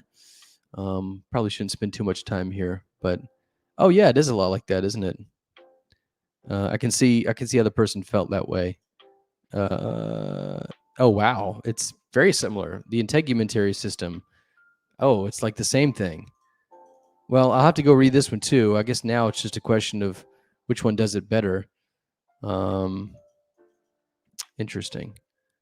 Well, that's one thing about the SCP Wiki. It's just hard to be incredibly original. But I think this is just a very, without having known the context, I guess, this is just a very, very well-written article. Really, really good. So for what it's worth, unless you've read other integumentary articles, I guess, this is an absolute recommendation. Definitely check this one out. And good job to the author. All right, the next one for me is SCP-6588. So let's take a peek at that. How you doing tonight? Thanks for joining. Look who it is. It's another article by Staffer, who is Mr. Writerbot. And I think I want to go back to something Harmony said earlier, which is that all of these are competent articles that we see coming from Staffer. They're competent ideas. They're treated very well. They've got charm, they've got talent, they've got skill. they've got placement. They should definitely still be on the wiki, no doubt about it. They're good. They're better, I think, better than your average author. Kind of good. But I agreed with Harmony when she said that, none of them really like hit you. They almost feel, they certainly are varied, like we talked about. They certainly are charming, but none of them feel like they really take the time to bake fully. They don't feel like they've taken the time to really sit down and mature and age in the way that they probably need to. So what you get is just a very wide spread of relatively thin articles that don't really impact very deeply, don't have a lot of potential for that. And so I really think that this article is the same way. Now, this one also, it needs to be said, I think has all of the other positive qualities that the staffer can bring, such as tenacity, is one that I mentioned earlier. This article, I think, is its third time being posted. Staffer tried to post this first one time, I guess last week. It didn't do well, so it was deleted. And then I think someone else tried to rewrite it and didn't do a very good job, and that one was deleted. So technically, this is the third time this article has attempted to be on the wiki. The second time Staffer has really tried. So that's nice too. So I think it's just a matter of what you want to go for with what you want to do with the SCP Wiki. But wrong number, my man. Wrong number, buddy. All right, wrong number. Bye-bye. So anyways, yeah, I am on a stream. So, this is a certain approach to garnering notoriety on the wiki just by sort of like rapid fire, dispersing this. I'm not too much of a fan of that. I would rather see people sort of take their time to craft this in the way that they want. But this is kind of a full-on assault where the author hopes that, the critic will sort of be, taken away, I guess, just having to sort of retreat from the attempt, So anyways, that's not going to happen today. I'm going to go with this article hard. So I think this article is a great microcosm of that. It's about Sour Patch adults that it's finally stuck on the wiki after its third attempt. Yeah, I mean, there is something to be said there. To Staffer, you got to admire that indefatigable iron will, right? Certainly he's not going to take no for an answer, and that is admirable. Certainly something that not a lot of authors have. A lot of authors they fail and they throw their hands up and they give up, and sometimes they whine about things. I've done that in the past too, so it's nice to see somebody do this. It's just it's a good quality to have. All right, so this is an article, as you can tell from the intro here, that it's based off the Sour Patch Kid gummies. And we just cutting to the end here. Basically, this article is built off of one that Staffer came across in the bag that had a larger belly than the others. And so this was sort of to Staffer, it was sort of like an SCP dropping into the lap. So it's a marvelous anomaly, I think, to make an article out of, in the sense that someone is paying very close attention to their environment in order to mine it for SCPs. But on the other hand, it comes off as a little overeager, which is kind of what I'm trying to say about Staffer's writing style. It's certainly the delivery style of the frequency and relative, shallowness to, I think, some of these articles. They're just very overeager to continuously produce something, and it sort of comes off in this concept of this SCP where it's like, okay, you saw something that would be kind of a funny thing to post on Facebook and just haha, but let's make an SCP out of it, I guess. I don't know. You can find SCP potential in nearly anything, so it's really where you put that threshold for action. And it just seems like it's just maybe one peg or two a little too low for a lot of these articles coming out from this author, and I think this one certainly is that way. So on top of that, the article is not helped in a few ways. We get some very cringe naming going on here. So we have slightly Law Foundation sort of things coming through. Basically, the staff is calling certain events that happen with this anomaly sugar high events. This actually refers to a procreation ritual, essentially what is a mass orgy, that we get to a little later in the article. And then footnote 2 sort of continues this joke-like humor when a group of these SCPs is called a glucose, which I think is pretty clever and kind of funny. But it isn't really congruous with the rest of the article because it comes off as the Foundation staff sort of being a bit too fun-loving to believe or take seriously. So once again, one of those moments where it's kind of an outtake when it comes to the tone, the rest of the article's tone, in ways, particularly the documentation voice, and just seems like it shouldn't be there. Don't really know if that does any favors for the article, just being so kind of goofy, kind of silly, not in a convincing way. And then the log, which is this, I don't know what's going on here with the aesthetics. I get that these Sour Pouch Kids are kind of bright colors. They are that way because they're a kid's candy. And so to translate that into the visuals, as in this div, it kind of plays the wrong notes. It kind of seems like these are notes that are the way they are because for the same reasons these candies are colored in their neon and highlighter color stuff to begin with. So it's this obnoxious urine yellow that gives off these really unpleasant vibes in a bad way. The whole thing actually gives off creepy vibes, and not in a good way, not a good kind of creepy, but sort of like a voyeuristic creepy. Because it's obvious even before we've gotten here where this is going to go. It's, like I said earlier, an orgy. Just a couple of formatting issues that I think are just small details that the author has not caught, just to reinforce my statement of these things being a little more about quantity, perhaps, than they are the fine polish of the details. But there's a slight formatting issue right here on the highlight. Just one sentence before the last paragraph of the description here where the spacing is really wrong. You should probably have another inner right there, just spacing that out. It looks kind of odd, sort of stuck together, jutting out kind of thing. So I think one saving grace to this article is that, thank God, the author has the sense to not make these Sour Patch Kids speak English and have a few interview logs. I think that would have firmly put it into failure. But we don't do that here, which is, thank God. That's awesome. I think the weakest portion of this article is everything before the addendum log, which is up here. And it's not to say it isn't written well. I think it is written well. But this feels like the author knew they had to flesh out this SCP in some way, knowing full well that the only thing they wanted to do was make them have an orgy so that one could get pregnant. And so it goes into how these SCP instances are similar to humans in ways for a few paragraphs, and talks about aspects of their quote unquote sociobiology in some ways that really has absolutely no impact or meaning or effect on the rest of the article other than being filler. The author is very clearly not interested in conducting a complete article and just wants to kind of get what they feel is the part that everyone will want to read, want to get that going. So therefore, the pacing of this article is pretty bad. It's just a pretty unrewarding read as well, because like I said, everything up here, everything almost in the description does not come back to play.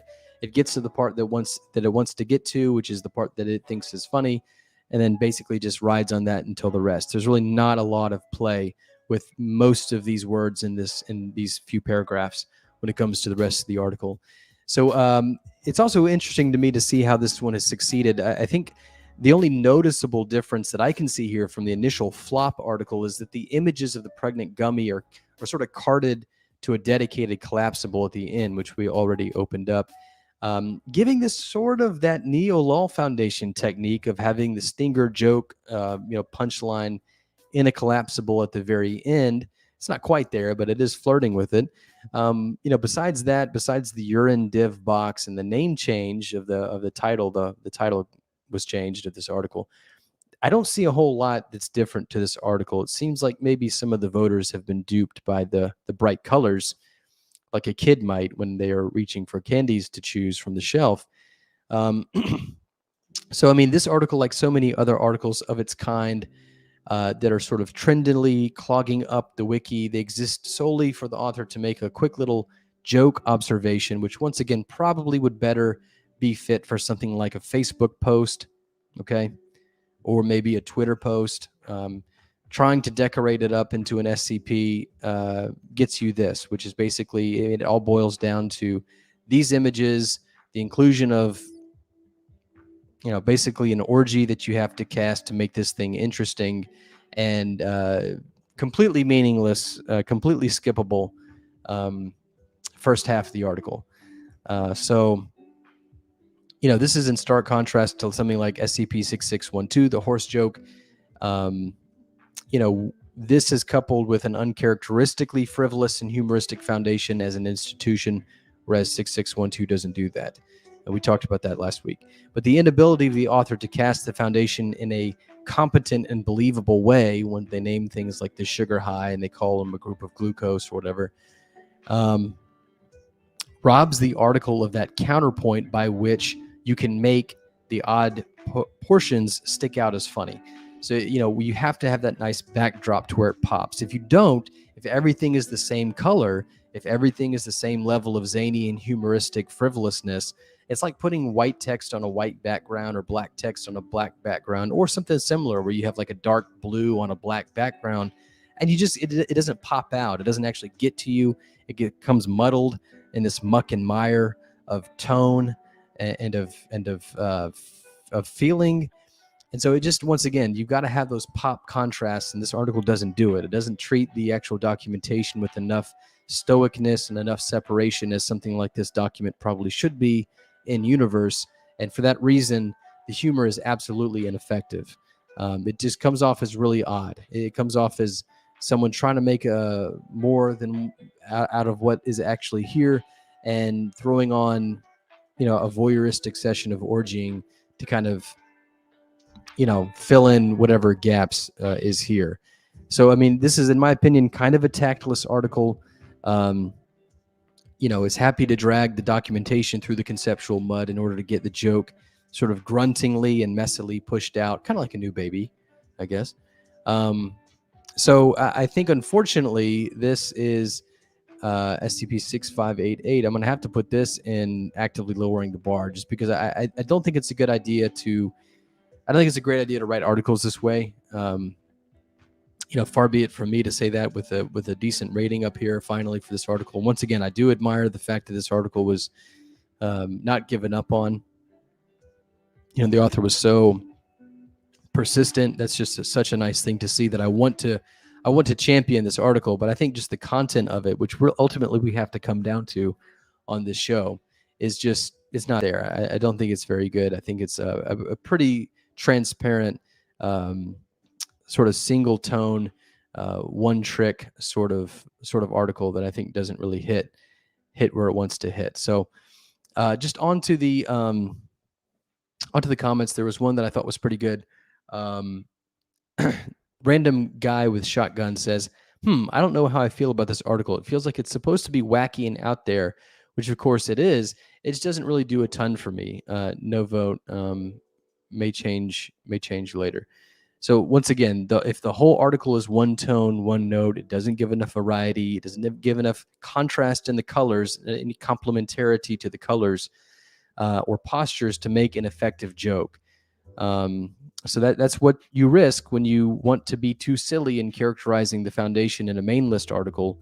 And then if we go through the article's praise, the people who do praise this article, perhaps tellingly, it's pretty low effort. There's no real arguments that are presented for the other side of this interpretation. So, I think this one is probably, unfortunately, a little overrated, honestly, even at plus 25 at this point. I think people sort of finally just got tired of saying no to it, honestly, in some ways. Okay, so just like three more. It's going to be a short night.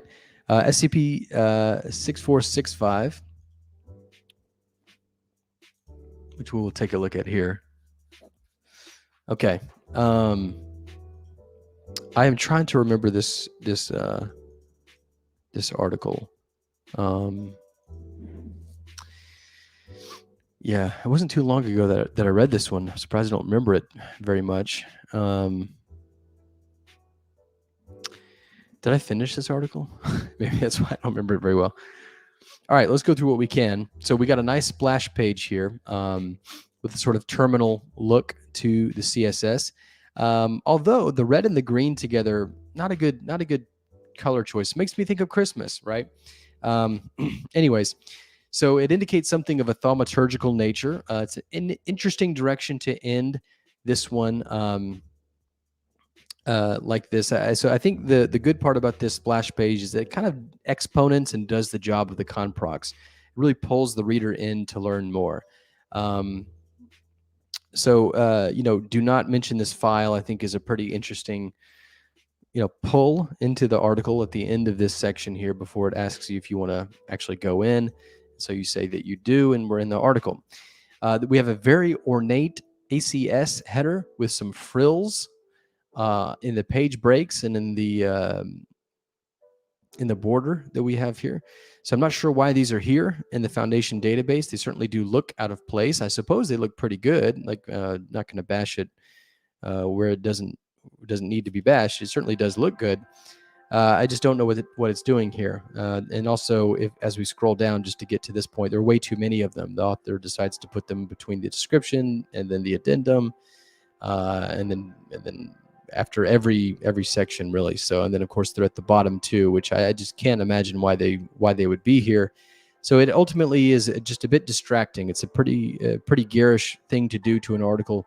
And once again, the more you do this, the more you're okay with doing this, the more I think that you're trying to bolster or buttress the actual writing and or distract from the writing, which doesn't make me think that you're very confident in your writing, and it makes me think that you want or need to add other things in to distract people with. So not a huge fan of this. I really don't understand why it's there, but it does look good. So I mean, I guess that's all that matters, at least to this author and some. But as we get into this article, really the conprox by the first sentence, and I'll read this one: SCP is not to be directly addressed by any name and is not to be made aware of its own designation. So at that first sentence, we're very, very strongly here with some SCP-4000 vibes, where we have an info-hazardous thing, a nomenclative anomaly. There's no tag on the wiki that is like nomenclative. So basically SCP-4000, the best tag that sort of captures that, which I don't think does a great job, but the one that best captures it is like info hazard. And it's interesting to see, we'll talk about this when we do our article review of SCP-4000 for the magazine in a couple of weeks, but 4000 really exploded the nameless tag. It exploded this idea of a nomenclative hazard. Not that it didn't exist before, because we've seen it before in SCP-2521, right? In so many ways as well, but it'd been around, but Taboo really just threw that through the stratosphere. If you look at the articles that use those kind of things, there's just a tremendous uptick in their frequency and incidents in post SCP-4000 land. Odd music. Let me see if I can get to some different music here. Oops, I just accidentally clicked the wrong one. Okay. So yeah. So we get kind of the strong SCP-4000 vibes with a bit of an info hazardous component going on here.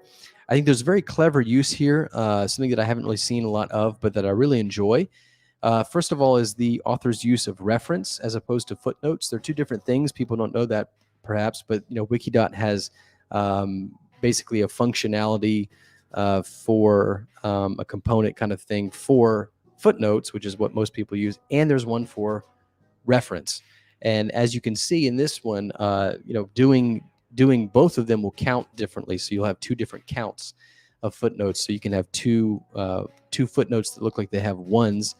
The author does this cool thing where they superscript these little brackets and put them around the footnote. So that's something that I really thought was pretty cool. I've actually done that before myself back in, let's say, my 001 in the RPC does that. And I think other places too. But I just thought that was a nice way of doing that. I really like that detail. I think it's pretty cool, little stuff like that. Obviously not enough to make the article go one way or the other, but I think it's pretty cool. So it is clever use of that. I like it. All the references are nice and referential. in the sense that they kind of feel and seem like they would be nice citations, maybe like in a MLA format or something like that of some, obscure book in the library of the Foundation's research shelves and stuff like this. The references are convincing. I like that. Negative visual points for the footnotes and citations being so dark against the background as to almost be invisible. I think it's improved,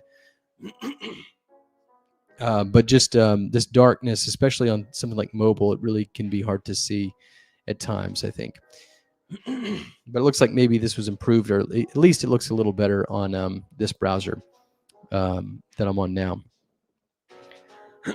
So the anomaly here is a bird that is sort of magic prone and is affiliated with a GOI called the Wandsman. And if we actually go to this GOI, which is not one that I was very familiar with, I don't think that the GOI of the Wandsman was covered in, let's say, the first episode of Yurtcast, where they categorize these by getting it, frequency of getting it. But this is an absolutely gorgeous GOI hub. I just love it. I love the background. I love the the sort of falling into the background color from the header picture. I think even this animated thing is pretty cool.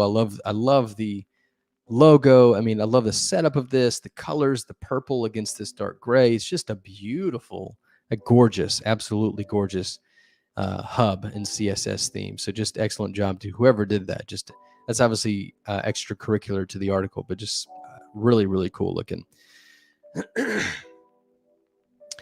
description here introduces an eavesdrop effect where it appears, this creature appears wherever anyone talks about it. Once again, kind of like SCP-2521.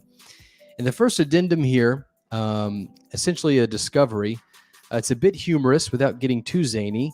I think it's serviceable as an initial interaction between the reader and this anomaly and its characters. We get a little bit of a humorous vibe from the anomaly as well.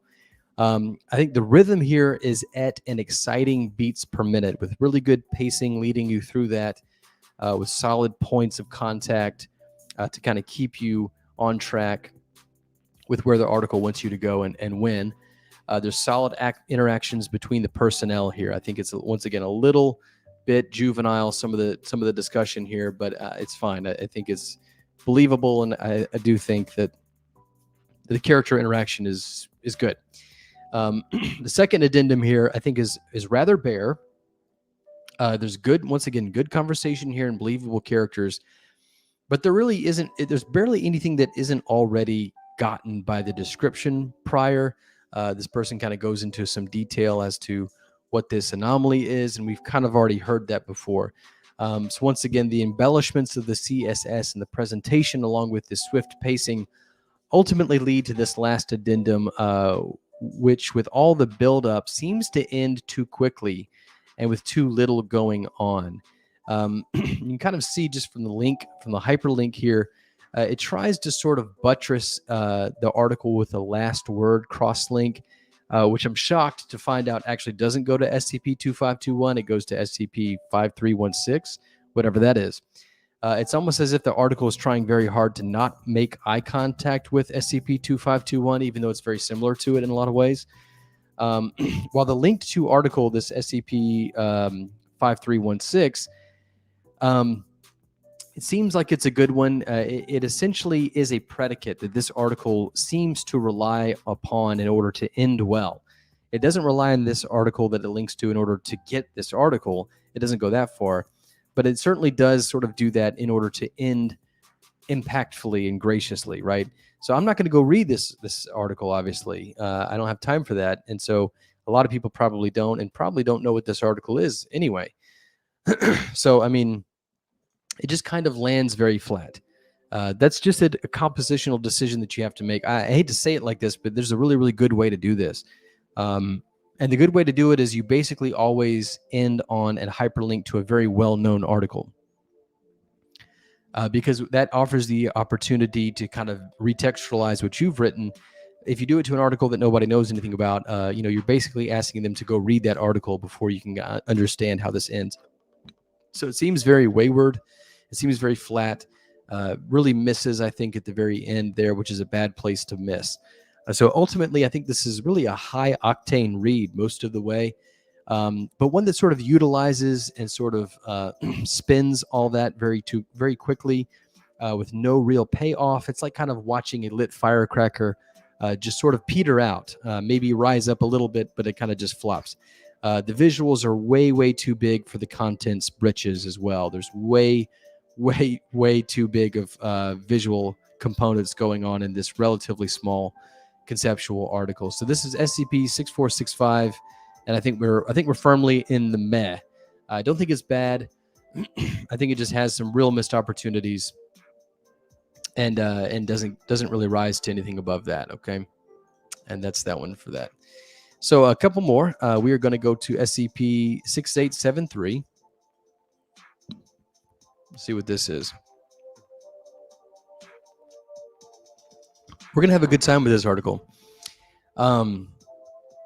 Just to skip to the end here and just Tarantino this one. I do think this one is also a mess. This is SCP-6873. We're at meh, which is kind of surprising for me because honestly, I mean, you don't want to judge a book by its cover. You don't want to judge an article by its image. But when I first saw this image, I thought this is not going to be good. I thought this is kind of like trying to be Series 1 a little too much, and it's just I can't see this being good. Obviously, I was not right about that because it at least made it to the meh category. You know, probably would have put it down here or something. But so the article actually is not that bad.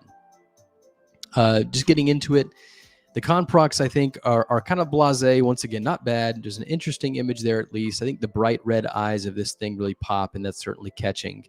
The author, just one thing that I couldn't help but sort of notice, the author is very keen to introduce, to canonize, and to link their past works in this article in an attempt to sort of get this would-be tag or hub or GOI going, which is Dune Mountain Games. The other two that are in this series, the other two articles I do remember reading in past weeks, they're both linked to, not only in the first footnote, as you can see, but they're also both linked to in the second footnote. And they're basically just begging the reader to go check out the other installments in this Dune Mountain Games series. And so it comes off as a little desperate. Maybe one footnote would be fine, but two that basically say the same thing, you know, it kind of comes through. It kind of reeks just a little bit. The person is trying very hard to get this established in some sort of canon. So, you know. Anyways, so the anomaly itself is a cassette player that comes with some cassettes and titles that seem educational. The anomalous portion of this is that it will eventually direct, as if it was sapient, anybody who's in the room to put those cassettes into the player. So it's kind of a mild anomalous property and one that feels a little bit underdeveloped solely for the purpose of getting it sufficiently anomalous so that it can be an SCP or to push the plot along a little bit. It's supplemented with a compulsion effect that people end up developing. But it, once again, doesn't do a whole lot to bolster that. We're working with pretty meager ingredients at this point where it tells people to put the tape in so that the article can play the tape, and then has a compulsion effect, which is just, I don't know, it's very low-hanging fruit, very unexciting to see the treatment given to the anomaly here. The prose and the paragraphs are, as you might be able to tell, very stiff as they appear upon the page. They're sort of cinder blocks of information sort of stacked upon one another, and they kind of read very dry as a bone. Reading this is like reading the worst moments of Holder's articles, just a little more clinical, a little more polished to them, a little less purple prose than those. There's no real compositional flair or ability in the tone either. Once again, making this a pretty arid read. It's only, call it 6 paragraphs, 5 or 6 paragraphs, but it feels like a lot longer. It's just hard to get through. The article chooses to develop this compulsion portion of the anomaly, making the device sort of dictate what people think is true whenever it speaks something. which is really right down the creative shelf from crazy until dead, right? So we're still kind of dealing with these very tired sort of treatments and directions for this anomaly, and it's not really rising to anything, I think, approaching something impressive or creative, in my opinion. Likewise, the tape, the type, the type, like the words on the anomalous device is intentionally misspelled to sort of kind of give this highlight of inauthenticity to try to make these things a little creepier.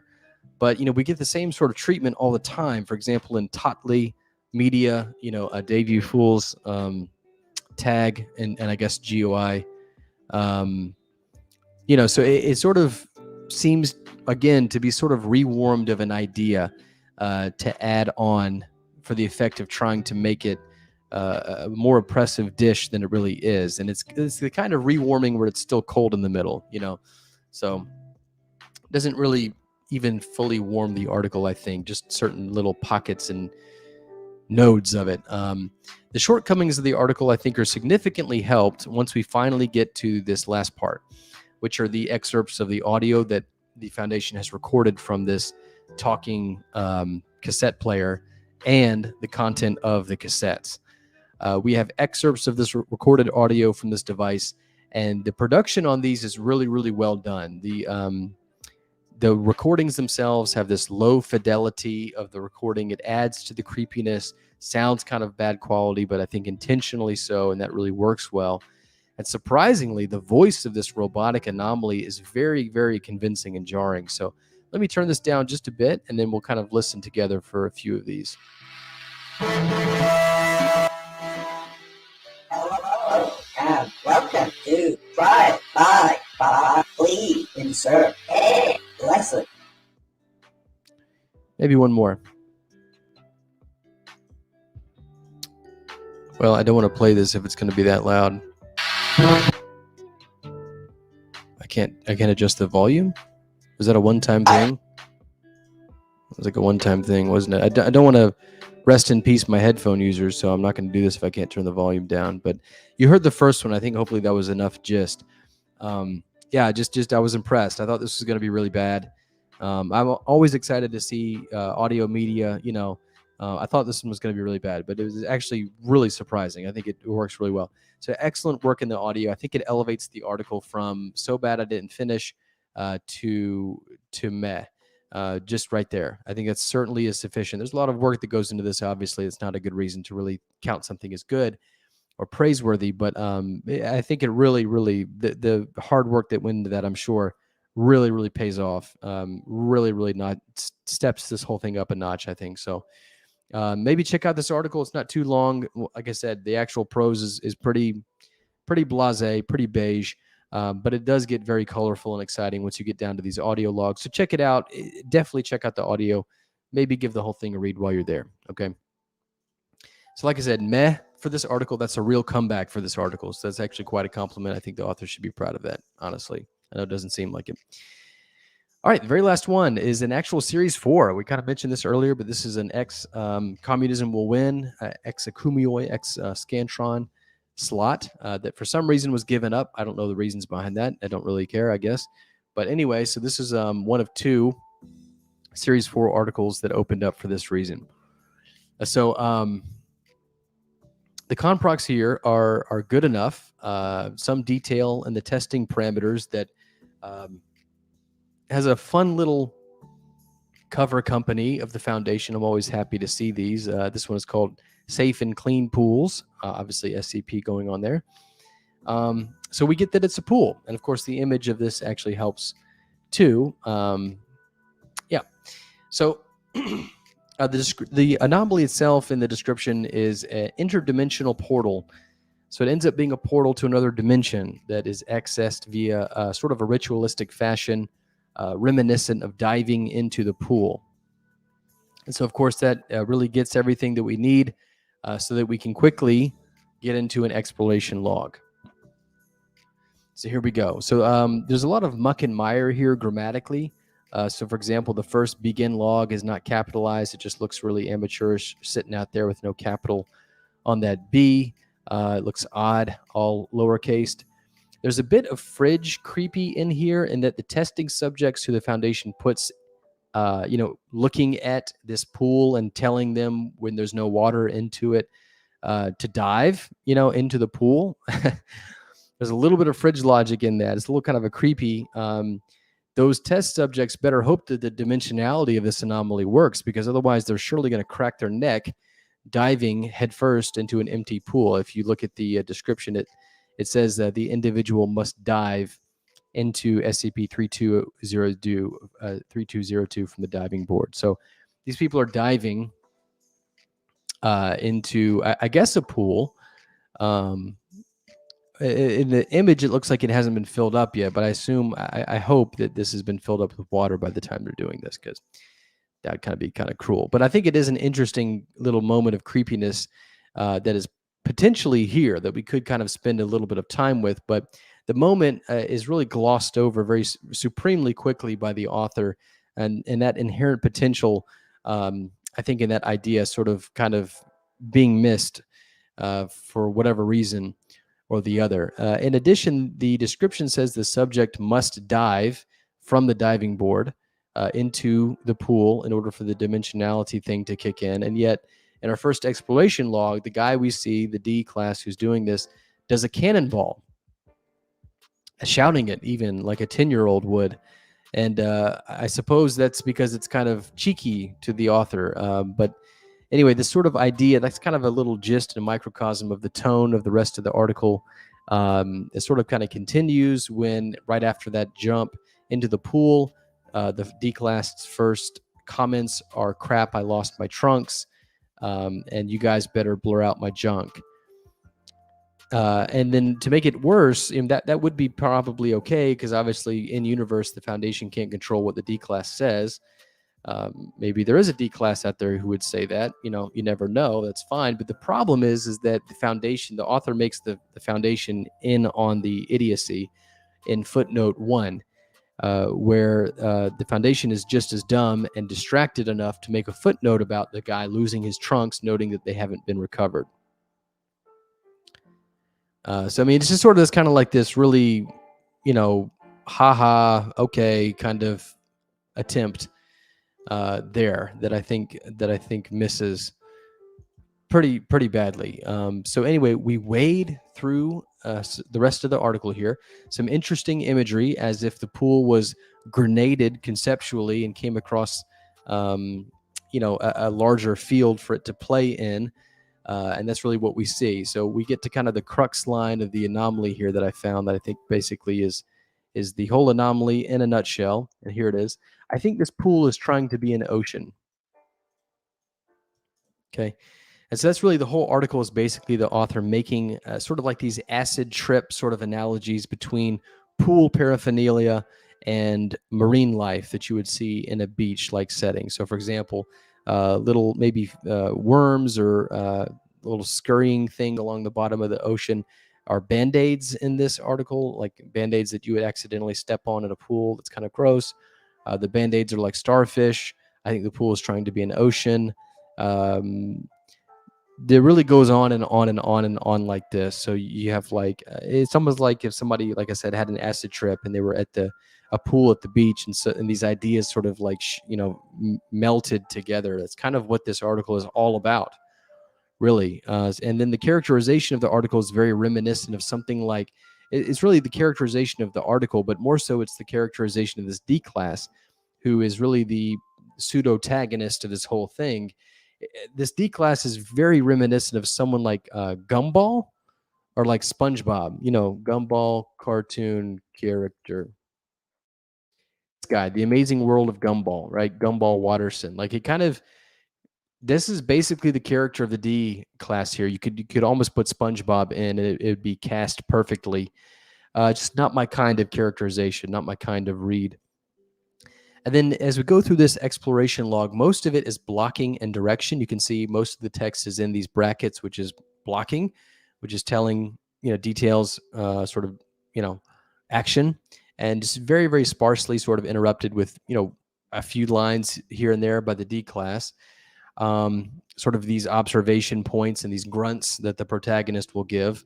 The procession here, which is just this person swimming to island after island after island, it gets a little bit repetitive feel going on, not as varied as I would like. It's got that superficial wow factor of something like Zelda Wind Waker or No Man's Sky, and then slowly realizing that this massive variety of places aren't really all that different when you get down to it. The same sort of thing at base happening over and over again. That's kind of the vibe you get from this article as you read how this D-class gets to the first island and then sees another island. It goes, oh, I'm going to go there. And then sees another island and says, oh, I'm going to go there. Kind of just this sort of repetitive coda that this article seems to kind of be intent on staying in. So by the third island, the birds' beaks are pool nets, so they can like fish out fish, I guess. The gig gets kind of tired and a little bit painful at times. It was about at that point of the article that I kind of scrolled through the rest of the log quickly. I checked out the next addendum here where I saw this line right here.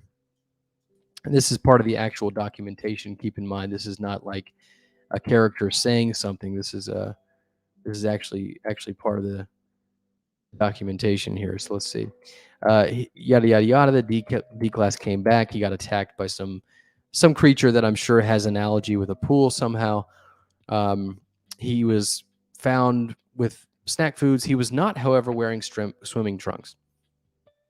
So we've come back full circle to this, like, haha, like, I mean, straight up 10-year-old humor, man. Right up there with Cannonball kind of stuff. So that's really where I called the article here. So this one is going to go firmly in the category of didn't finish it. And I would qualify that with I didn't finish it because it was too bad. In the next couple of weeks, obviously, with all these 7K entries coming out that are probably going to be, 10,000 words long a piece, we may put something into the category of didn't finish it for another reason. Perhaps we ran out of time. Perhaps it was a decent article. It's just too long. This one was just, I didn't finish it because it was just really painful to read. So ultimately, I think this is very boring, repetitive, very slow rhythm, low stamina pacing. I think it takes forever to get where this article wants to go. This sort of wildly goofy characterization with stoner quality lines from the document itself, even. It's a one-trick sort of article, quickly tiring sort of idea repeated over and over. Below average writing. I think it's a really bad attempt at the very end to fit in a punchline, which we've kind of seen. It's not even really a punchline, but something that wouldn't even end well, and it wouldn't even send off a Saturday morning cartoon in a favorable way. So yeah, just I think a remarkably bad article, honestly, particularly for its rating. I mean, once again, the gap between me and the people at SCP who are deciding what articles are good, the gap is so large. It's just epochal at this point. It's just completely insurmountable and completely unpassable of a distance here. So there's one comment that I liked because it was a little bit critical. I think it's this one right here. It takes a long time to get where it's going. The payoff feels a bit underwhelming for how long it was. I agree. This author goes on to say, I can't downvote it because it's competently written. I disagree. It feels like it could be going somewhere cool, but I also can't upvote because it never really gets past Poop Pool Island. I'll reread it in a bit and see if I missed something, but no vote for now. That's just a remarkably generous, I think, take for this. So, and there is one thing I wanted to kind of bring up today, just to kind of correct myself. I'm always okay with correcting myself when I got something wrong in a previous week. And so last week we looked at SCP PL 046, I think it was, where basically there was a picture of all kinds of Hollywood people, including Better Call Saul, Saul Goodman, and his friend Huel. And little did I know, this is actually a page on the Sandbox, but there is a whole bunch of images from Breaking Bad and Better Call Saul that actually are released as CC. And the one that was in that article actually is on here. It's released as CC. There it is, CC BYSA 2.0. And there's the image that we used. That explains that. So last time I said they couldn't possibly be CC, I was incorrect. It is CC. But that doesn't really do that article any favors. It just means that the bad image that you selected for your article can stay up. But I was wrong about that. I'm surprised, and just actually I thought this was pretty worthwhile to see. SCP sandbox.wiki.com/collab breaking bread image database. And so there's actually the whole thing is about characters from Better Call Saul and Breaking Bad, and CC images you can get from that world, and why you would want to use that. I'm sure there's a good way to do that in an article, but there's a guy cooking something. But anyway, the one that we saw, the article we saw, is not the best way to use these. Anyway, so this is our spread for this week. So we didn't have any ray of hopes. We had equal numbers of weightlifting and actively lowering the bar. We had one that was sort of less than average, but not terrible. And then the most of them, obviously, as we typically would expect to see, are meh. Most of the articles are going to be meh, typically. So this is a decent bell curve, I think. Which is always an indication that we've done a good job. You know, it should be a bell curve. There is the rare exception where something might be just an awful week. Maybe I'm being a little pessimistic. There's also the possibility, and this we saw last week, of a lot of the articles, maybe most of them, being incredibly good in this higher category, in which case I may be a little too optimistic or praiseworthy for that moment. But, I hope that I'm still doing these fair. I try very hard to maintain a sense of professionalism about these, because let's face it, I am, and me and Harmony actually both are the site crit team unofficially. I'm not sure why they are unable to do this, and have been unable to do this. I mean, honestly, if you had a team of people, it would only take